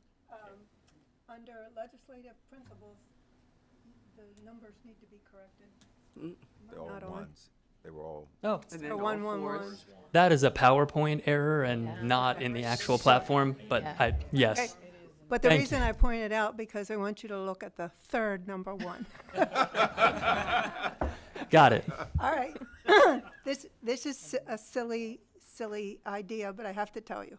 The state board advocates for fiscal accountability and prudence, not just during difficult times. We are going into a difficult time, but after that, when, there's money galore, we still want accountability. So is there another way to say that? I would, maybe we would consider a comma after prudence and the addition of the word particularly. Good. Perfect. That's good. Or especially. Especially. Good job. Thank you. I'm sorry, that was. No, Oh, excellent point. No. Details. We said especially. Okay. All righty. Yes, Mr. McGee. Just a very quick, somewhat personal. Thank you, Chair McCusker, for pushing this through in terms of the legislative agenda, and also thank you for being patient with me as well as the entire committee, as I brought something literally at the last moment, and so I just appreciate the entire committee working with me on that. 8 minutes before the meeting, dude. 8 minutes before the meeting, that's exactly right. Yes, it was very important, and I appreciate us working, and it was good board collaboration.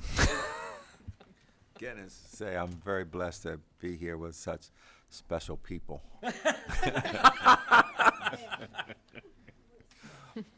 Please. If nothing else, we laugh. Okay. Is that all right? Why don't you continue then? I think we're at the Ready? motion. I'm sorry. We're at the motion. So you're going to do it in 2 parts, or can you do it all at once? Well, The second part of the presentation is going through session more Got intimately. it. Okay. So the floor is now open for motion to adopt the legislative platform, Ms. Ayala, and then seconded by Mr. Greer. The floor is now open for discussion of the motion. Seeing no discussion of the motion, the floor is, we need to be able to count for. I think I got you on that one. Okay. Oh, is Zach's there? All righty. Very good. The floor is now open for a vote. All in favor, please say aye and raise your hand. Aye. Aye. Mr. Aye. Paul? Mr. Paul? Were you? Did you Aye. say aye? I'm here. Can you hear me? Yes, thank you. So it looks Motion carries. unanimous. Okay. Very good. Thank you. Nicely done. Mr. Crawford? Yes. Please, absolutely, absolutely. I would officially like to extend my thanks to Mr. Hands. He put an incredible amount of time and effort into the drafting. I mean, talking with everybody under the sun. It was an awful lot of work and a big lift, and I don't believe that we would have lifted it without Mr. Hands. So I wanted to recognize his hard work. Thank you very much. Thank you. Thank you. Thank you. And with that, I'll turn it over to Dr. Aline. Yes. Thank you, Zach. So for the next couple slides, I will just be giving a very brief, broad overview of session this upcoming year. So just as a recap, for the Maryland General Assembly, it consists of 141 delegates and 47 senators. The legislative session here in Maryland, it actually consists of 90 days. So from the second Wednesday in January all the way through to the second Monday in April, that is when session will begin and end. The House Speaker and the Senate President are in charge of assigning all the committee chairs and the vice chairs. The leadership and the committee chairs appoint their subcommittee chairs, and the schedules for bill hearings and votes, will be posted on the Maryland General Assembly website. So that is completely accessible to the public, and we're happy to share the link to that website. As far as the committee hearings, those are printed in the hearing schedule, which you can also access on the Maryland General Assembly website. But the voting sessions are not going to be there. All the bills get a hearing, but not all necessarily get a vote. So just keep that in mind. And then everyone who signs up to provide a testimony will be able to speak for approximately 2 to 3 minutes per person. Here are the key committees for both the House and the Senate side. Delegate Vanessa Atterbury chairs the Ways and Means Committee. For that committee, they particularly cover policy areas concerning education and early childhood. Then we have Delegate Ben Barnes, who is the chair of Appropriations. He covers, for that committee, it covers education, economic development, that is pre-kindergarten through 12th grade, higher education, and then as well as school construction issues or concerns, as well as pensions. On the Senate side, for the Education, Energy, and Environment Committee, that is chaired by Senator Brian Feldman. That committee covers all education-related topics. The Budget and Taxation Committee is chaired by Senator Guy Guzzoni, and that committee covers education, business, and administration, as well as school construction. So for the next 2 slides, I'm going to go over the process for bill proceedings as far as where the bill goes and what happens when it is being read. So there's a first reading, a second, and a third reading. For the first reading, this is where the bill is introduced. This is also referred to as read across the desk. So this is the initial reading. For the first time, the bill is being seen by the committee. With this reading, it is assigned to one committee, and that assignment takes place from the presiding officers. That would be the House Speaker and the Senate President. After this first reading, the bill then gets a brief and a very, very brief broad synopsis. It's 1 paragraph long. That synopsis is added to the daily synopsis, which you can also access on the Maryland General Assembly website when session begins. As far as committee action, the committees must hold a bill hearing before it goes to DLS, who will be also assisting with providing the synopsis of the bill. Before they provide a fiscal and policy note, they must also have this brief synopsis available so folks can have the information that they need across each of the different agencies in order to draft up their fiscal and policy note. After the hearing, the bill is referred to a subcommittee where they would have a discussion in more depth about the bill, what it's proposing, any amendments, and then processes and procedures for voting.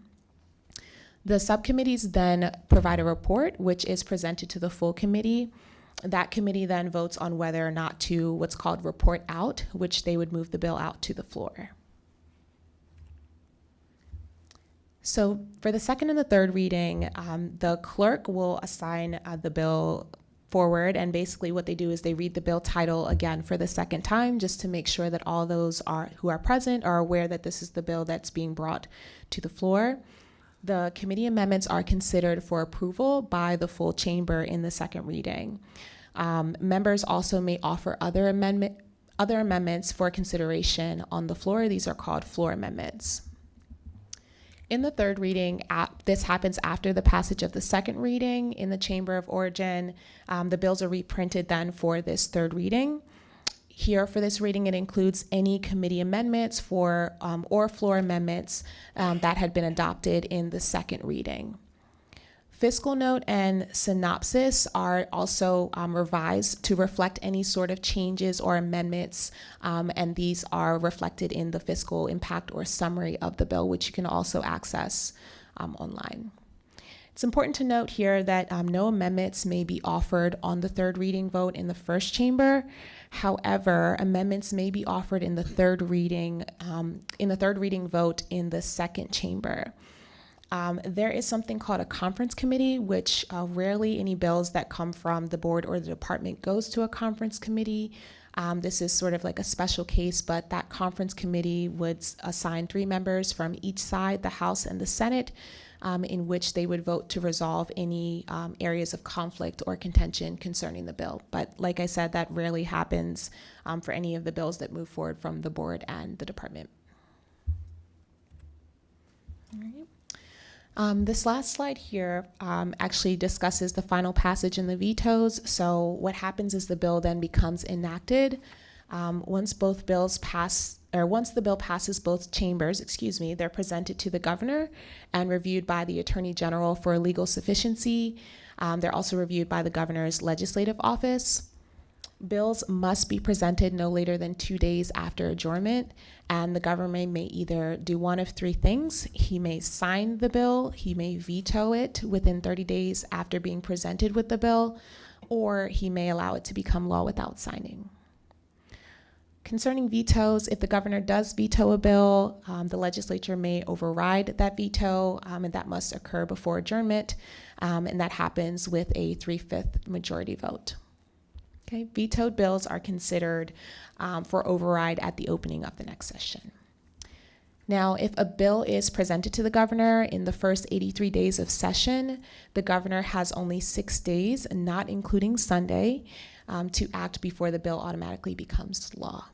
So those are just some special notes there. And lastly, these are just a couple key dates to remember. As I mentioned earlier in this portion of the presentation, session begins January 10. There is a period of crossover that is March 18th, and then session ends on April 8th. Okay. Bills must be signed or vetoed, as I mentioned earlier, by May 28th. For more details, if you have any additional questions, please refer to the link here. There's additional notes about session dates and things like that on the Maryland General Assembly website.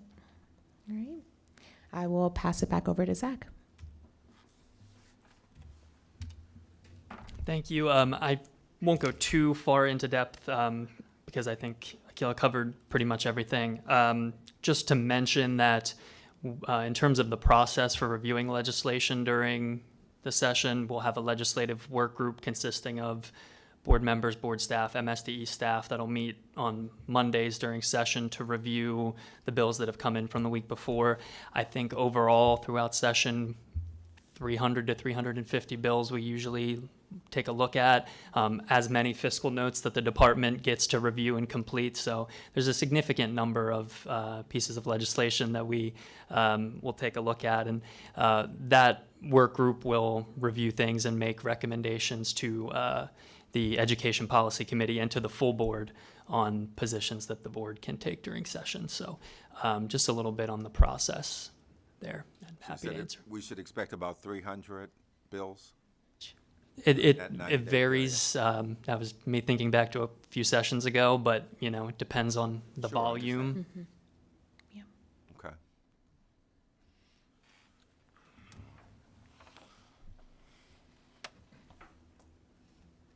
Very good. Okay. Happy to take any questions. Yes, Ms. Chang. Yeah, what's the timeline between the first read, second, and the final? Well, that's a great question. I guess it really would depend on, once they move it forward for the next reading, right? Yeah, they can, depending on how quickly they want to move. If they have multiple sessions in one day, they could consider second and third reading on the same day. If they're under a time crunch towards the end of session, sometimes earlier in the session, it'll move a little bit slower. Mm-hmm. But they consider different calendars every day. So, Thank you. Yeah. Dr. Michael. 2 questions. One, might you provide an update on a bill that we submitted in terms of where that stands? And the second, just walk us through kind of thinking about these internal and external, what kind of experience will we go through in January and in February, maybe even March? What will our legislative update, how do you expect that will look like? What will our part of the meeting look like during that time? Sure. So I'll take the first on the legislation, which is a departmental state board bill to that would immediately vest the state superintendent in the state retirement and pension system. Will be introduced as a departmental piece of legislation. I believe that Chair Barnes will be sponsoring the bill on behalf of the department. So will be necessary for the board to come in and provide testimony and context to the committees once it receives a bill number and a hearing. So that's I think the latest on that. Don't have that information yet, but might in a couple of weeks. On the latter part, it will probably be, a list of proposed recommended positions on legislation for discussion to the board. I think each week, the historic practice during session at the end of the week was to provide the full board with a list of everything that the department, and in this case the board too, is looking at, keeping under monitoring. But you won't go through every single bill right here in front of you. Now, if there's a particular piece of legislation that a board member's interested in, it would be good to bring it to Ms. McCusker and the Ed Policy Committee during session. But I think it'll be limited to a discussion on bills that are proposed recommendations on positions are being made, and also maybe specific ones that are being monitored for potential amendments or changes, but that no position's being recommended on at this time. And Zach, if I can just add on the department side. So Zach mentioned earlier, much of what we'll do on our side is, work to provide information for the fiscal and policy notes. And so, if there is a particular bill that is of interest to the board, you're happy to provide comments, questions, concerns. Here at the meeting, I'll be working very closely with interim state superintendent just to get some additional information as needed for those bills to help inform whether or not we do need to take a position to support something or not. However, we have legislative liaisons who work across all the different departments here who will be providing their expertise concerning the bill and information as such as needed. So. Dr. Getty? On slide 16, are we there yet? Yeah, because you did a synopsis of it? Yeah. Okay. All right. So my understanding is MSDE and the committee are going to keep up with this as it goes along, and it can be slow at the beginning and then increase in time. So the Education Policy Committee will be informed of what's going on, and the full board will be informed before a position is made or a recommended position before somebody goes to testify or do a letter or something like that. Yes, absolutely. Okay. My only concern then is the fourth bullet. It says, if there is not time to convene the full state board to take a position, can we define that in a more concrete way? Because everybody here is going to have a different definition of not time. Sure. So just giving a rare example of a bill is introduced on March 3rd and the hearing is held for it on, a week or two later, and it's before the next time the full board would meet. Any position, any testimony would come to the full board for review before somebody went and testified in person. Okay. But we can talk more about what that internal process looks like in the committee. So we have only 3 board meetings during the legislative session, and so you're assuring me that it isn't 3 updates at board meetings, but as needed, in between, as frequent as we need to do it. But yes. I do recognize that there could be something that's rolling so rapidly that Mr. Crawford or Mr. Michaels needs to go and take care of it. Mm-hmm. But I want a definition of what that time frame is. Is it 24 hours, 2 days. I don't want it to be 2 weeks or even 1 week. It's got to be a short period of time that we say you get to skip over the board. I think it'll depend on the specific instance. You know, if a bill is moving particularly quick, we may need an answer back in 24 hours. But we'll be able to set the time frame based on, you know, when the hearing is scheduled for and when we would need to submit testimony. So I think it depends. It's a case by case basis. That doesn't help. Play it if anybody else wants to. That doesn't help what you're saying. No. But you're trying to put time frames in a fluid process. I'm not sure you can do that. Right. I've watched it here at the state level. I've lived it at the federal level. When they're hot and heavy, it's fluid. I mean, it's hard to state 24 hours or 72 hours or a week. You just don't know. Sometimes in my life, we've had just an hour. People call and say, I need to know now. You tell me now or that, and you have just an hour. So it depends, yes. Correct me if I'm wrong, but I don't think that's exactly what she's asking. And tell me if I have this wrong. But I think what she's looking for is for us to define a parameter of how short the time frame would be before we decided not. Would we say that if something had to move in less than a 48-hour period, that is where we would say that leadership takes over? You're looking for that definition, not a definition of what the individual bills may be. Some of them might come up with a day turnover. Some of them we might have to respond within, you know. But I think she's saying that she doesn't want us to say that amount of time that we're calling a short amount of time or too quick to convene isn't a week. I think she's looking for us to say that we will turn it over to board leadership if it is within a particular time frame. Am I understanding what you're asking for? Yes, thank you. Okay. I think that's what It's she's just looking that- for, recognizing that everything's fluid, but that we're saying this is a minimum time frame. Yeah. Is that what you're trying? I recognize the difficulty of the session. I've lived it for, Yes. I've lived it for, I don't even know how many years. So I certainly recognize this process, and it can be difficult. But I don't want anybody to have the authority to skip the full board if it's 2 weeks from now that there's going to be testimony. The full board deserves the opportunity to weigh in on every piece of legislation possible.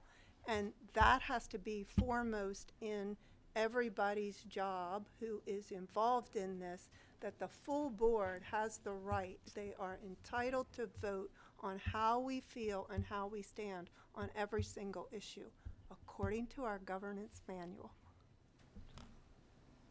Dr. Michael. To me, it seems like they're, you know, I think it's critical that everybody has the ability to contribute and then figure out how we do it. I really would like to avoid situations where people don't have the opportunity to chime in. In my mind, there are two ways we can go about it. One is you define a period like, you know, within a week. So if it is any shorter than a week, then we use a process where board leadership does it. Otherwise, we go to one of two choices. One, we call a meeting. We call a special meeting, so virtual meeting. We've done that before. The other would be to do a process of like a 24 or 48-hour window where, you know, we email, we look for if you have objections, you know, so we push out a position, you have a respond period, any concerns are brought to leadership, and then we move. And at that point, if enough concerns are raised, then leadership may decide to pull a meeting together. But that would keep us from having maybe, I don't know, 5 to 10 extra meetings in the session. So I don't know. That feels like two ways that are in spirit. Just trying to lay this out and think what makes the most sense. I think in my tenure of the board, we have had periods of time, particularly during the hiring of a superintendent and the evaluation process of a superintendent. We've had pockets of time where we had meetings at a moment's notice. So I give the board credit for being adept at responding to that kind of short notice. And if we are all aware that the session is happening January to April and that it is maybe necessary, at 2 in the afternoon to find out that tomorrow at 5 p.m. we're all having a meeting, I think we are up to that task. So I wouldn't, so that's what I'm saying. I'm saying give us every opportunity to fully participate, although I do recognize there are times that that's not going to happen, and that's okay with me, but we have to define what that period of time is. I think we can convene, unless you have to know the answer. I would suggest 48 hours.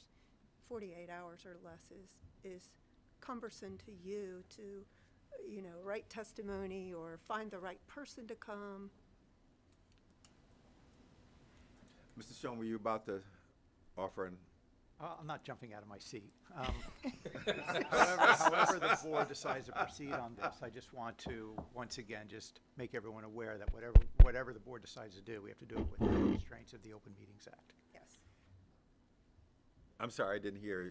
Open Meetings Act. So we just have to do however the board decides to address this, we just have to make sure that it is done as consistent with the Open Meetings Law. Okay, got it. If we schedule a meeting on short notice, what is the law on the notice we have to give to the public? We give as much notice as you can, usually That's about a the day. law. It's not particularly defined because Okay. it does allow flexibility. So if you know that you're going to have to meet in a couple of days, you give a couple of days' notice. If something comes up, it's an emergency, it's So urgent, you give as much notice as you can. Okay. But the guideline that we like to use is at least 24 hours. You can also let the public know that you might have a meeting and to be watching the website for notice, for a quick notice, because it's most important to allow the public to be able to see what you're doing. Okay, thank you. Mr. Paul has a comment. Mr. Paul? Thank you, Mr. President. And I just wanted to say Dr. Giddy's concern makes so much sense, and I really am sensitive to that. I think that it's not as important to me that there be a specific number of hours or days. We sort of have a general sense, okay, like 2 weeks, obviously we got it. There's plenty of time to convene the board and have staff prepare testimony and schedule the person. 2 weeks definitely enough. 24 hours definitely not enough. So somewhere in the middle, there's going to be, some point where we cross that threshold where it could have been an emergency if there had been a little bit less time, and it's definitely not an emergency with a little more time. And so I sort of think that the circumstances that will govern what side of that threshold it's on at any particular given moment are going to vary. And so I think with Dr. Getty's very reasonable, very accurate concern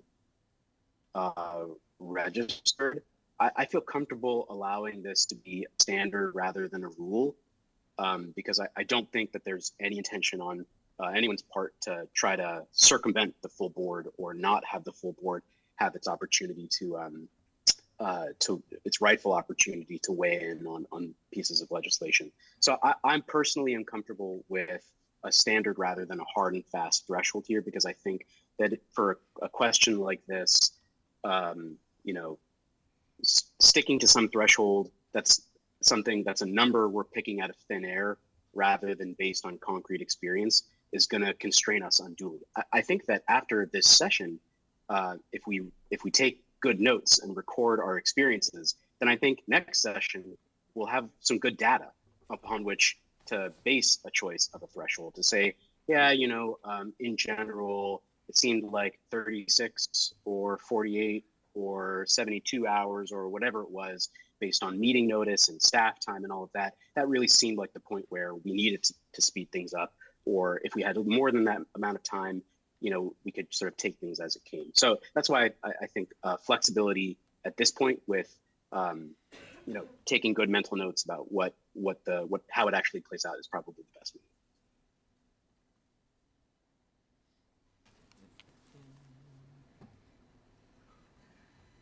Dr. Getty? I think when there's a very short period of time, if somebody would send out an email and say, this is the position the leadership is going to take, and I still have an opportunity to respond, that would satisfy me. And I'm going to tell you why. There is so much expertise and knowledge and thoughtfulness in this room. I think the full board participation makes us a better decision-making body. And so... Your mic's not on. And so... I lost my train of thought. Oh, dear. Just to add to that, like, in the historic practice with the board, and as you've been involved too, is in these periods of time, draft testimony is shared with the whole board for an opportunity for feedback as far in advance as possible. And I think we would continue with that practice moving forward in this session. I don't think that will change. Right. Well, I'm talking about the short period of time. Okay, so the rest of my thought was, if I respond and say, have you thought about, I am addressing the issue of unintended consequences. I think when you do legislation, that is one of the biggest issues. It isn't about the bill's intent and what you want it to do. It's also about an unintended consequence, and because of our expertise in the room, we can point that out and say, you might change your mind about this bill because the unintended consequence could be blah, blah, blah. So I just want an opportunity to respond in order to give everybody's expertise. And just to add on to that, the first hearing of a bill, it won't be the last opportunity to weigh in. There's the committee process that it has to go through, where there'll be more chances if there are amendments to the legislation. You'll be able to communicate with the committee and different legislators who may have sponsored it. So the first hearing's not the first and only opportunity. So I understand what you're saying, but with the understanding that we will share any draft positions or testimony as far in advance as we can before they're due. Dr. Michael. I like where I think Dr. Getty's going. I think we should include in our process that we provide a window, a notice and response time by email on any position that board leadership would take to the board, that we raise that. And as an option, we could consider calling, a meeting if it was a particular matter that a board member felt like we needed to discuss. I think that makes a lot of sense. This spring is going to be busy. We expect to have a superintendent search going on, so there are going to be a lot of meetings, and I would offer we'll have a couple windows. One of those windows we'll have, if we needed to schedule a meeting, is that window between committees. So when we get those committees that hit halfway between the month, we might be able to schedule a 15, 30-minute meeting in between Ed Policy and the Transformation Committee. We can tag that on if we need to. Try to be efficient around scheduling meetings, but I think the more that we're all on the same page, leaning on everybody's knowledge and expertise, I think the stronger our position and stature will be over time. So makes a lot of sense. Okay. Where did we come out? It came out good. I still don't like that phrase. Which one? I don't know how to change it to something a little better, not time. That just is so open to interpretation, but that's okay. We can discuss it. Yeah, let's. I go back to Mr. Paul's comment. I think that I brag on this board when I'm talking to folks about how a group of people can come together, different views and perspectives, and how we find a way to get things done. We respect each other. We like each other. I don't see this board being engaged in any kind of games or whatever. So I think going into it, if we can find better language, I like Mr. Paul's suggestion is that we take some notes from this legislative cycle, and then from that, we can maybe further refine it next year. And this is an iterative process. We're learning. The most important thing for us, we said, was that we wanted to reassert the board's involvement in legislation. So that means that we have to be able to respond in a timely manner. Otherwise, we'll get ignored. So I think we're working towards that, and we'll learn and we'll get a little better. We'll do it.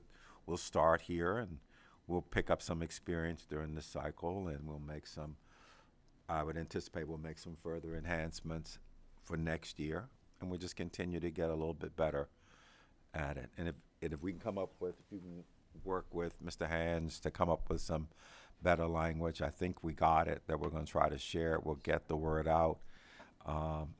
But like Dr. Michael says, we're going to have a busy next 4 or 5 months with a lot of extra meetings, probably in the evenings, that we're going to have to be able to accommodate. So to the extent to which we can manage that. And we're going to do those extra meetings, and you're not going to get overtime or extra pay. But this is good. You guys are great to work with. Absolutely. Any additional comments, anything about this? Great discussion. Okay. All righty. Very good. I'm going to read a statement that will allow us to go into executive session. See, I told y'all don't worry about, we're all so excited about half hour ahead of time. So we're now 6 minutes ahead of schedule. Okay. Counting chickens before they hatch. Dangerous thing. Okay, pursuant to section 3-305B1, B7, and B13 of the General Provisions article of the Annotated Code of Maryland, the State Board of Maryland State Board will adjourn to executive session to discuss the following: 8 appeals, confidential personnel matters, FY 25 confidential DBM budget estimates and requests, and administrative functions to discuss internal board process. We were allotting about, I think we can probably, so we were looking at about, looks like about 90 minutes. So we will come back. Our goal is to be able to reconvene at 3:45. The floor is now open for a clarification. Seeing no clarification. Floor is now open for a motion to allow us to go to executive session. We have a motion. Ms. Chang, and seconded by Ms. Ayala. The floor is now open for discussion of the motion. Seeing no discussion, the floor is now open for a vote. Those in favor, please raise your hand and say aye. Aye. Opposed? Abstain. Okay. So we will go into executive session, and our target return is 3:45. Thank you very much, members of the public. Great discussion, everyone. Thank you. Yes, yes.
convening. Thank you very much, members of the public. At this time, we'd like to now give the state board members an opportunity to report out any updates, any committee member updates they'd like to make. Anything?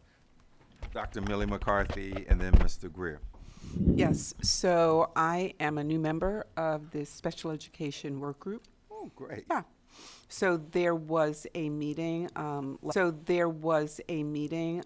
Last week, and it was my first meeting. And then there were 2 meetings prior to that, so I'm coming in and catching up to speed. There was an interim report put out the other day for recommendations. I think there is a long process for this group to really make recommendations that are very impactful and meaningful, and I look forward to being on this group. Excellent. Excellent. Mr. Greer. Yeah, just 2 quick things. Last month, I think, well, it's been 2 weeks, 3 weeks, Ms. McCusker and Ms. Ayola and I had our first once a month, hopefully, meeting of parent, teacher, and student reps of the board. Oh. And nothing to report out at this point, but just a good opportunity, I think, for each of us to talk about how what we're hearing from our different constituents and groups across the state. So I'm excited about that. And is this the time to talk about things for the future?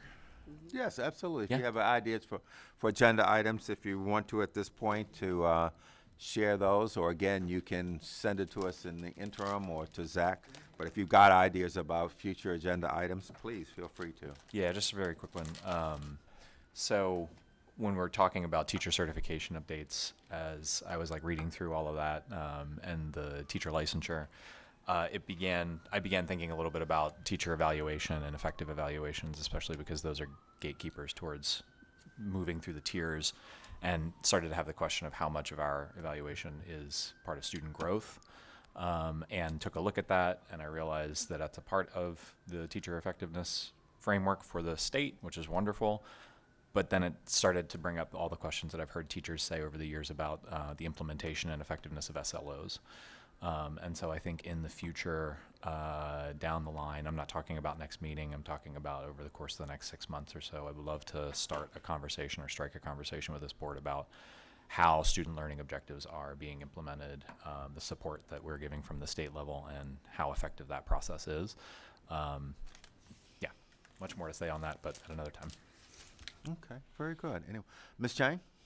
Yeah, I would like to report out by Chair Dr. Golston about Education Transformation and Accountability Committee. Yeah, we had our first meeting November 7th, and we're scheduled the next meeting on December 14th. And the purpose of this committee is to support and facilitate the successful implementation of the State Board of and MSD strategic plan, the blueprint for Maryland's future, and provided advice and recommendations on matters related to accountability standards and outcomes. So there were 2 agenda items we discussed in November. The first one is about MSD staff summarize the stakeholders engagement process and the feedback received from various groups such as students, our families, and educators, and community organizations. And the board members and the public receive a high-level overview of the mission, vision, values, and priorities, enablers, goals, metrics, and flagship programs, initiatives, and strategics of the strategics plan. Draft measurable metrics will be presented to the committee during the next meetings for review, questions, and inputs before presenting the final recommendation to the Board of Ed for approval. The second agenda item is a briefing on implementation of graduation requirement regulations and high school end of course exams. And there are 6 questions we posted, and it can be found on the MSD State Board website. And a written description about the committee for future committee meetings, the dates and the time are also can be found on the website under the committees also. Thank you. Thank you. Dr. Michael?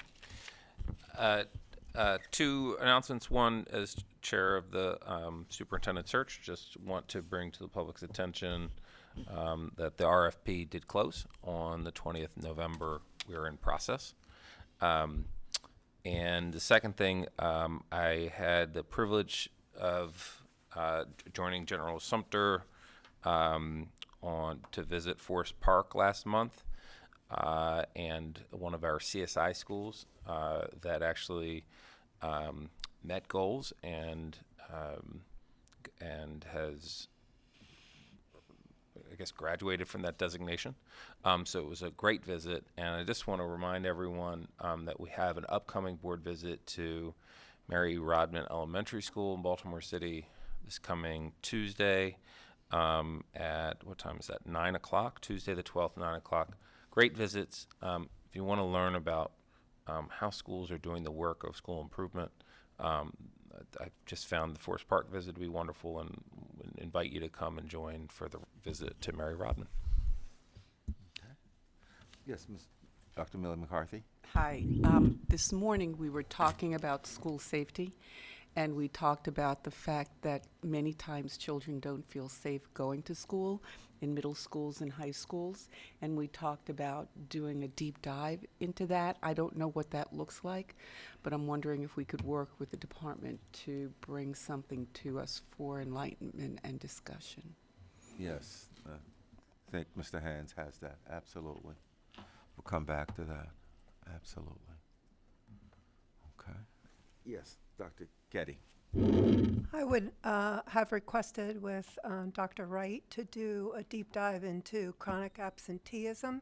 Today was a NASB presentation on the idea, and I've requested this for a long period of time. I think it's key to talk about with academic achievement. You can't achieve and progress without being in school.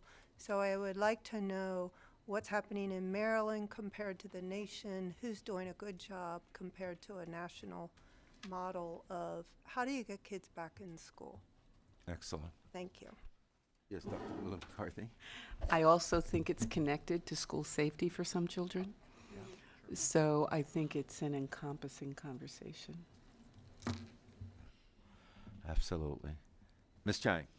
Yeah, I'm sorry that I need to report back. Back in October, I attended a NASB conference in San Diego, and it was like a whole week because I also got invited for the early child education portion, which is NASB with NCSL combined, and talk about the early child literature and the math. So it was very productive kind of joint convention for both group. And also we, the next morning, we went to the Florence Elementary School locally. They adopt the transitional pre-kindergarten, which is very interesting model that is different than the traditional model that the student has to be meeting the age criteria to be able to enter the kindergarten, but they have the pre-K, allowing students at an early age entering the school environment and start learning. However, the local council have to approve the budget and then support the gap before the student turns 5 years old to receive the dollar from the state. So, which is very interesting. And we also have the PEP education position, adopted assessment and accountability, accreditation, and school improvement. And also the high school design for student success, which are very kind of interesting in terms of the transforming the high school education in particular. And also during the meeting, our very special staff here, Ms. Charlene Necessary, Yes. received a service award, and that is a very big thing for our staff to be recognized and do a lot of hard working, nationwide. and who is nominated by Ms. Lori Morrow from our previous yes. parent board member. Thank you very much. Thank you. Anyone else? Okay. All righty. Nothing else, then we'll go to opinions. Mr. Shaw? Thank you, President Crawford. You have 2 opinions and 6 orders of dismissal to announce today. In AD and EW versus Montgomery County Board of Education, this was a matter where local board decision regarding a bullying claim was appealed to you. The state board affirmed the decision of the local board. This is board opinion number 23-26. And in MAH versus Prince George's County Board of Education, this was a student discipline matter. The state board affirmed the decision of local board. That's board opinion number 23-27. And there are 6 orders where President Crawford dismissed the actions. I'll just go through all 6 of them. In the matter of Shannon Hinkhouse, there was no case or controversy. That's order 23-17.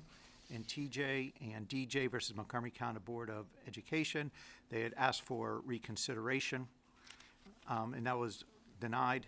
Order was 23-18. Adrian Pugh versus Prince George's County Board of Education. The matter is not ripe for review because it's still pending with the local board. This is order 23-19. Shanice S. versus Anne Arundel County Board of Education.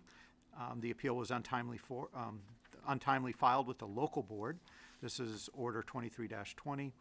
MT and NA versus Montgomery County Board of Education. The matter is moot. That is order 23-21. And Zahara Valentine versus Baltimore City Board of School Commissioners. The matter was untimely filed. This is order 23-22, and that's all that I have. Very good. I would like to mention, between opinions and orders, the board decided 48 decisions in this calendar year. Goodness. Very good, very good. Floor is now open for any suggestions for the good of the order. I think everybody wants to go home. I think that's what the good of the order is. Okay. I move to close the meeting. Second. The good order of the Until next year. Oh. All right. Well, what we'll do is we'll have a vote, and then you'll be able to take off the rest of the year. Yeah. Wow. With the 48, we cannot take off the rest of the year. No, there's committee meetings. That's not happening. All in favor, please say aye. Aye. Opposed? Abstain. Thank you very much, everyone. Thank you, members of the public, for joining us today. Thank you.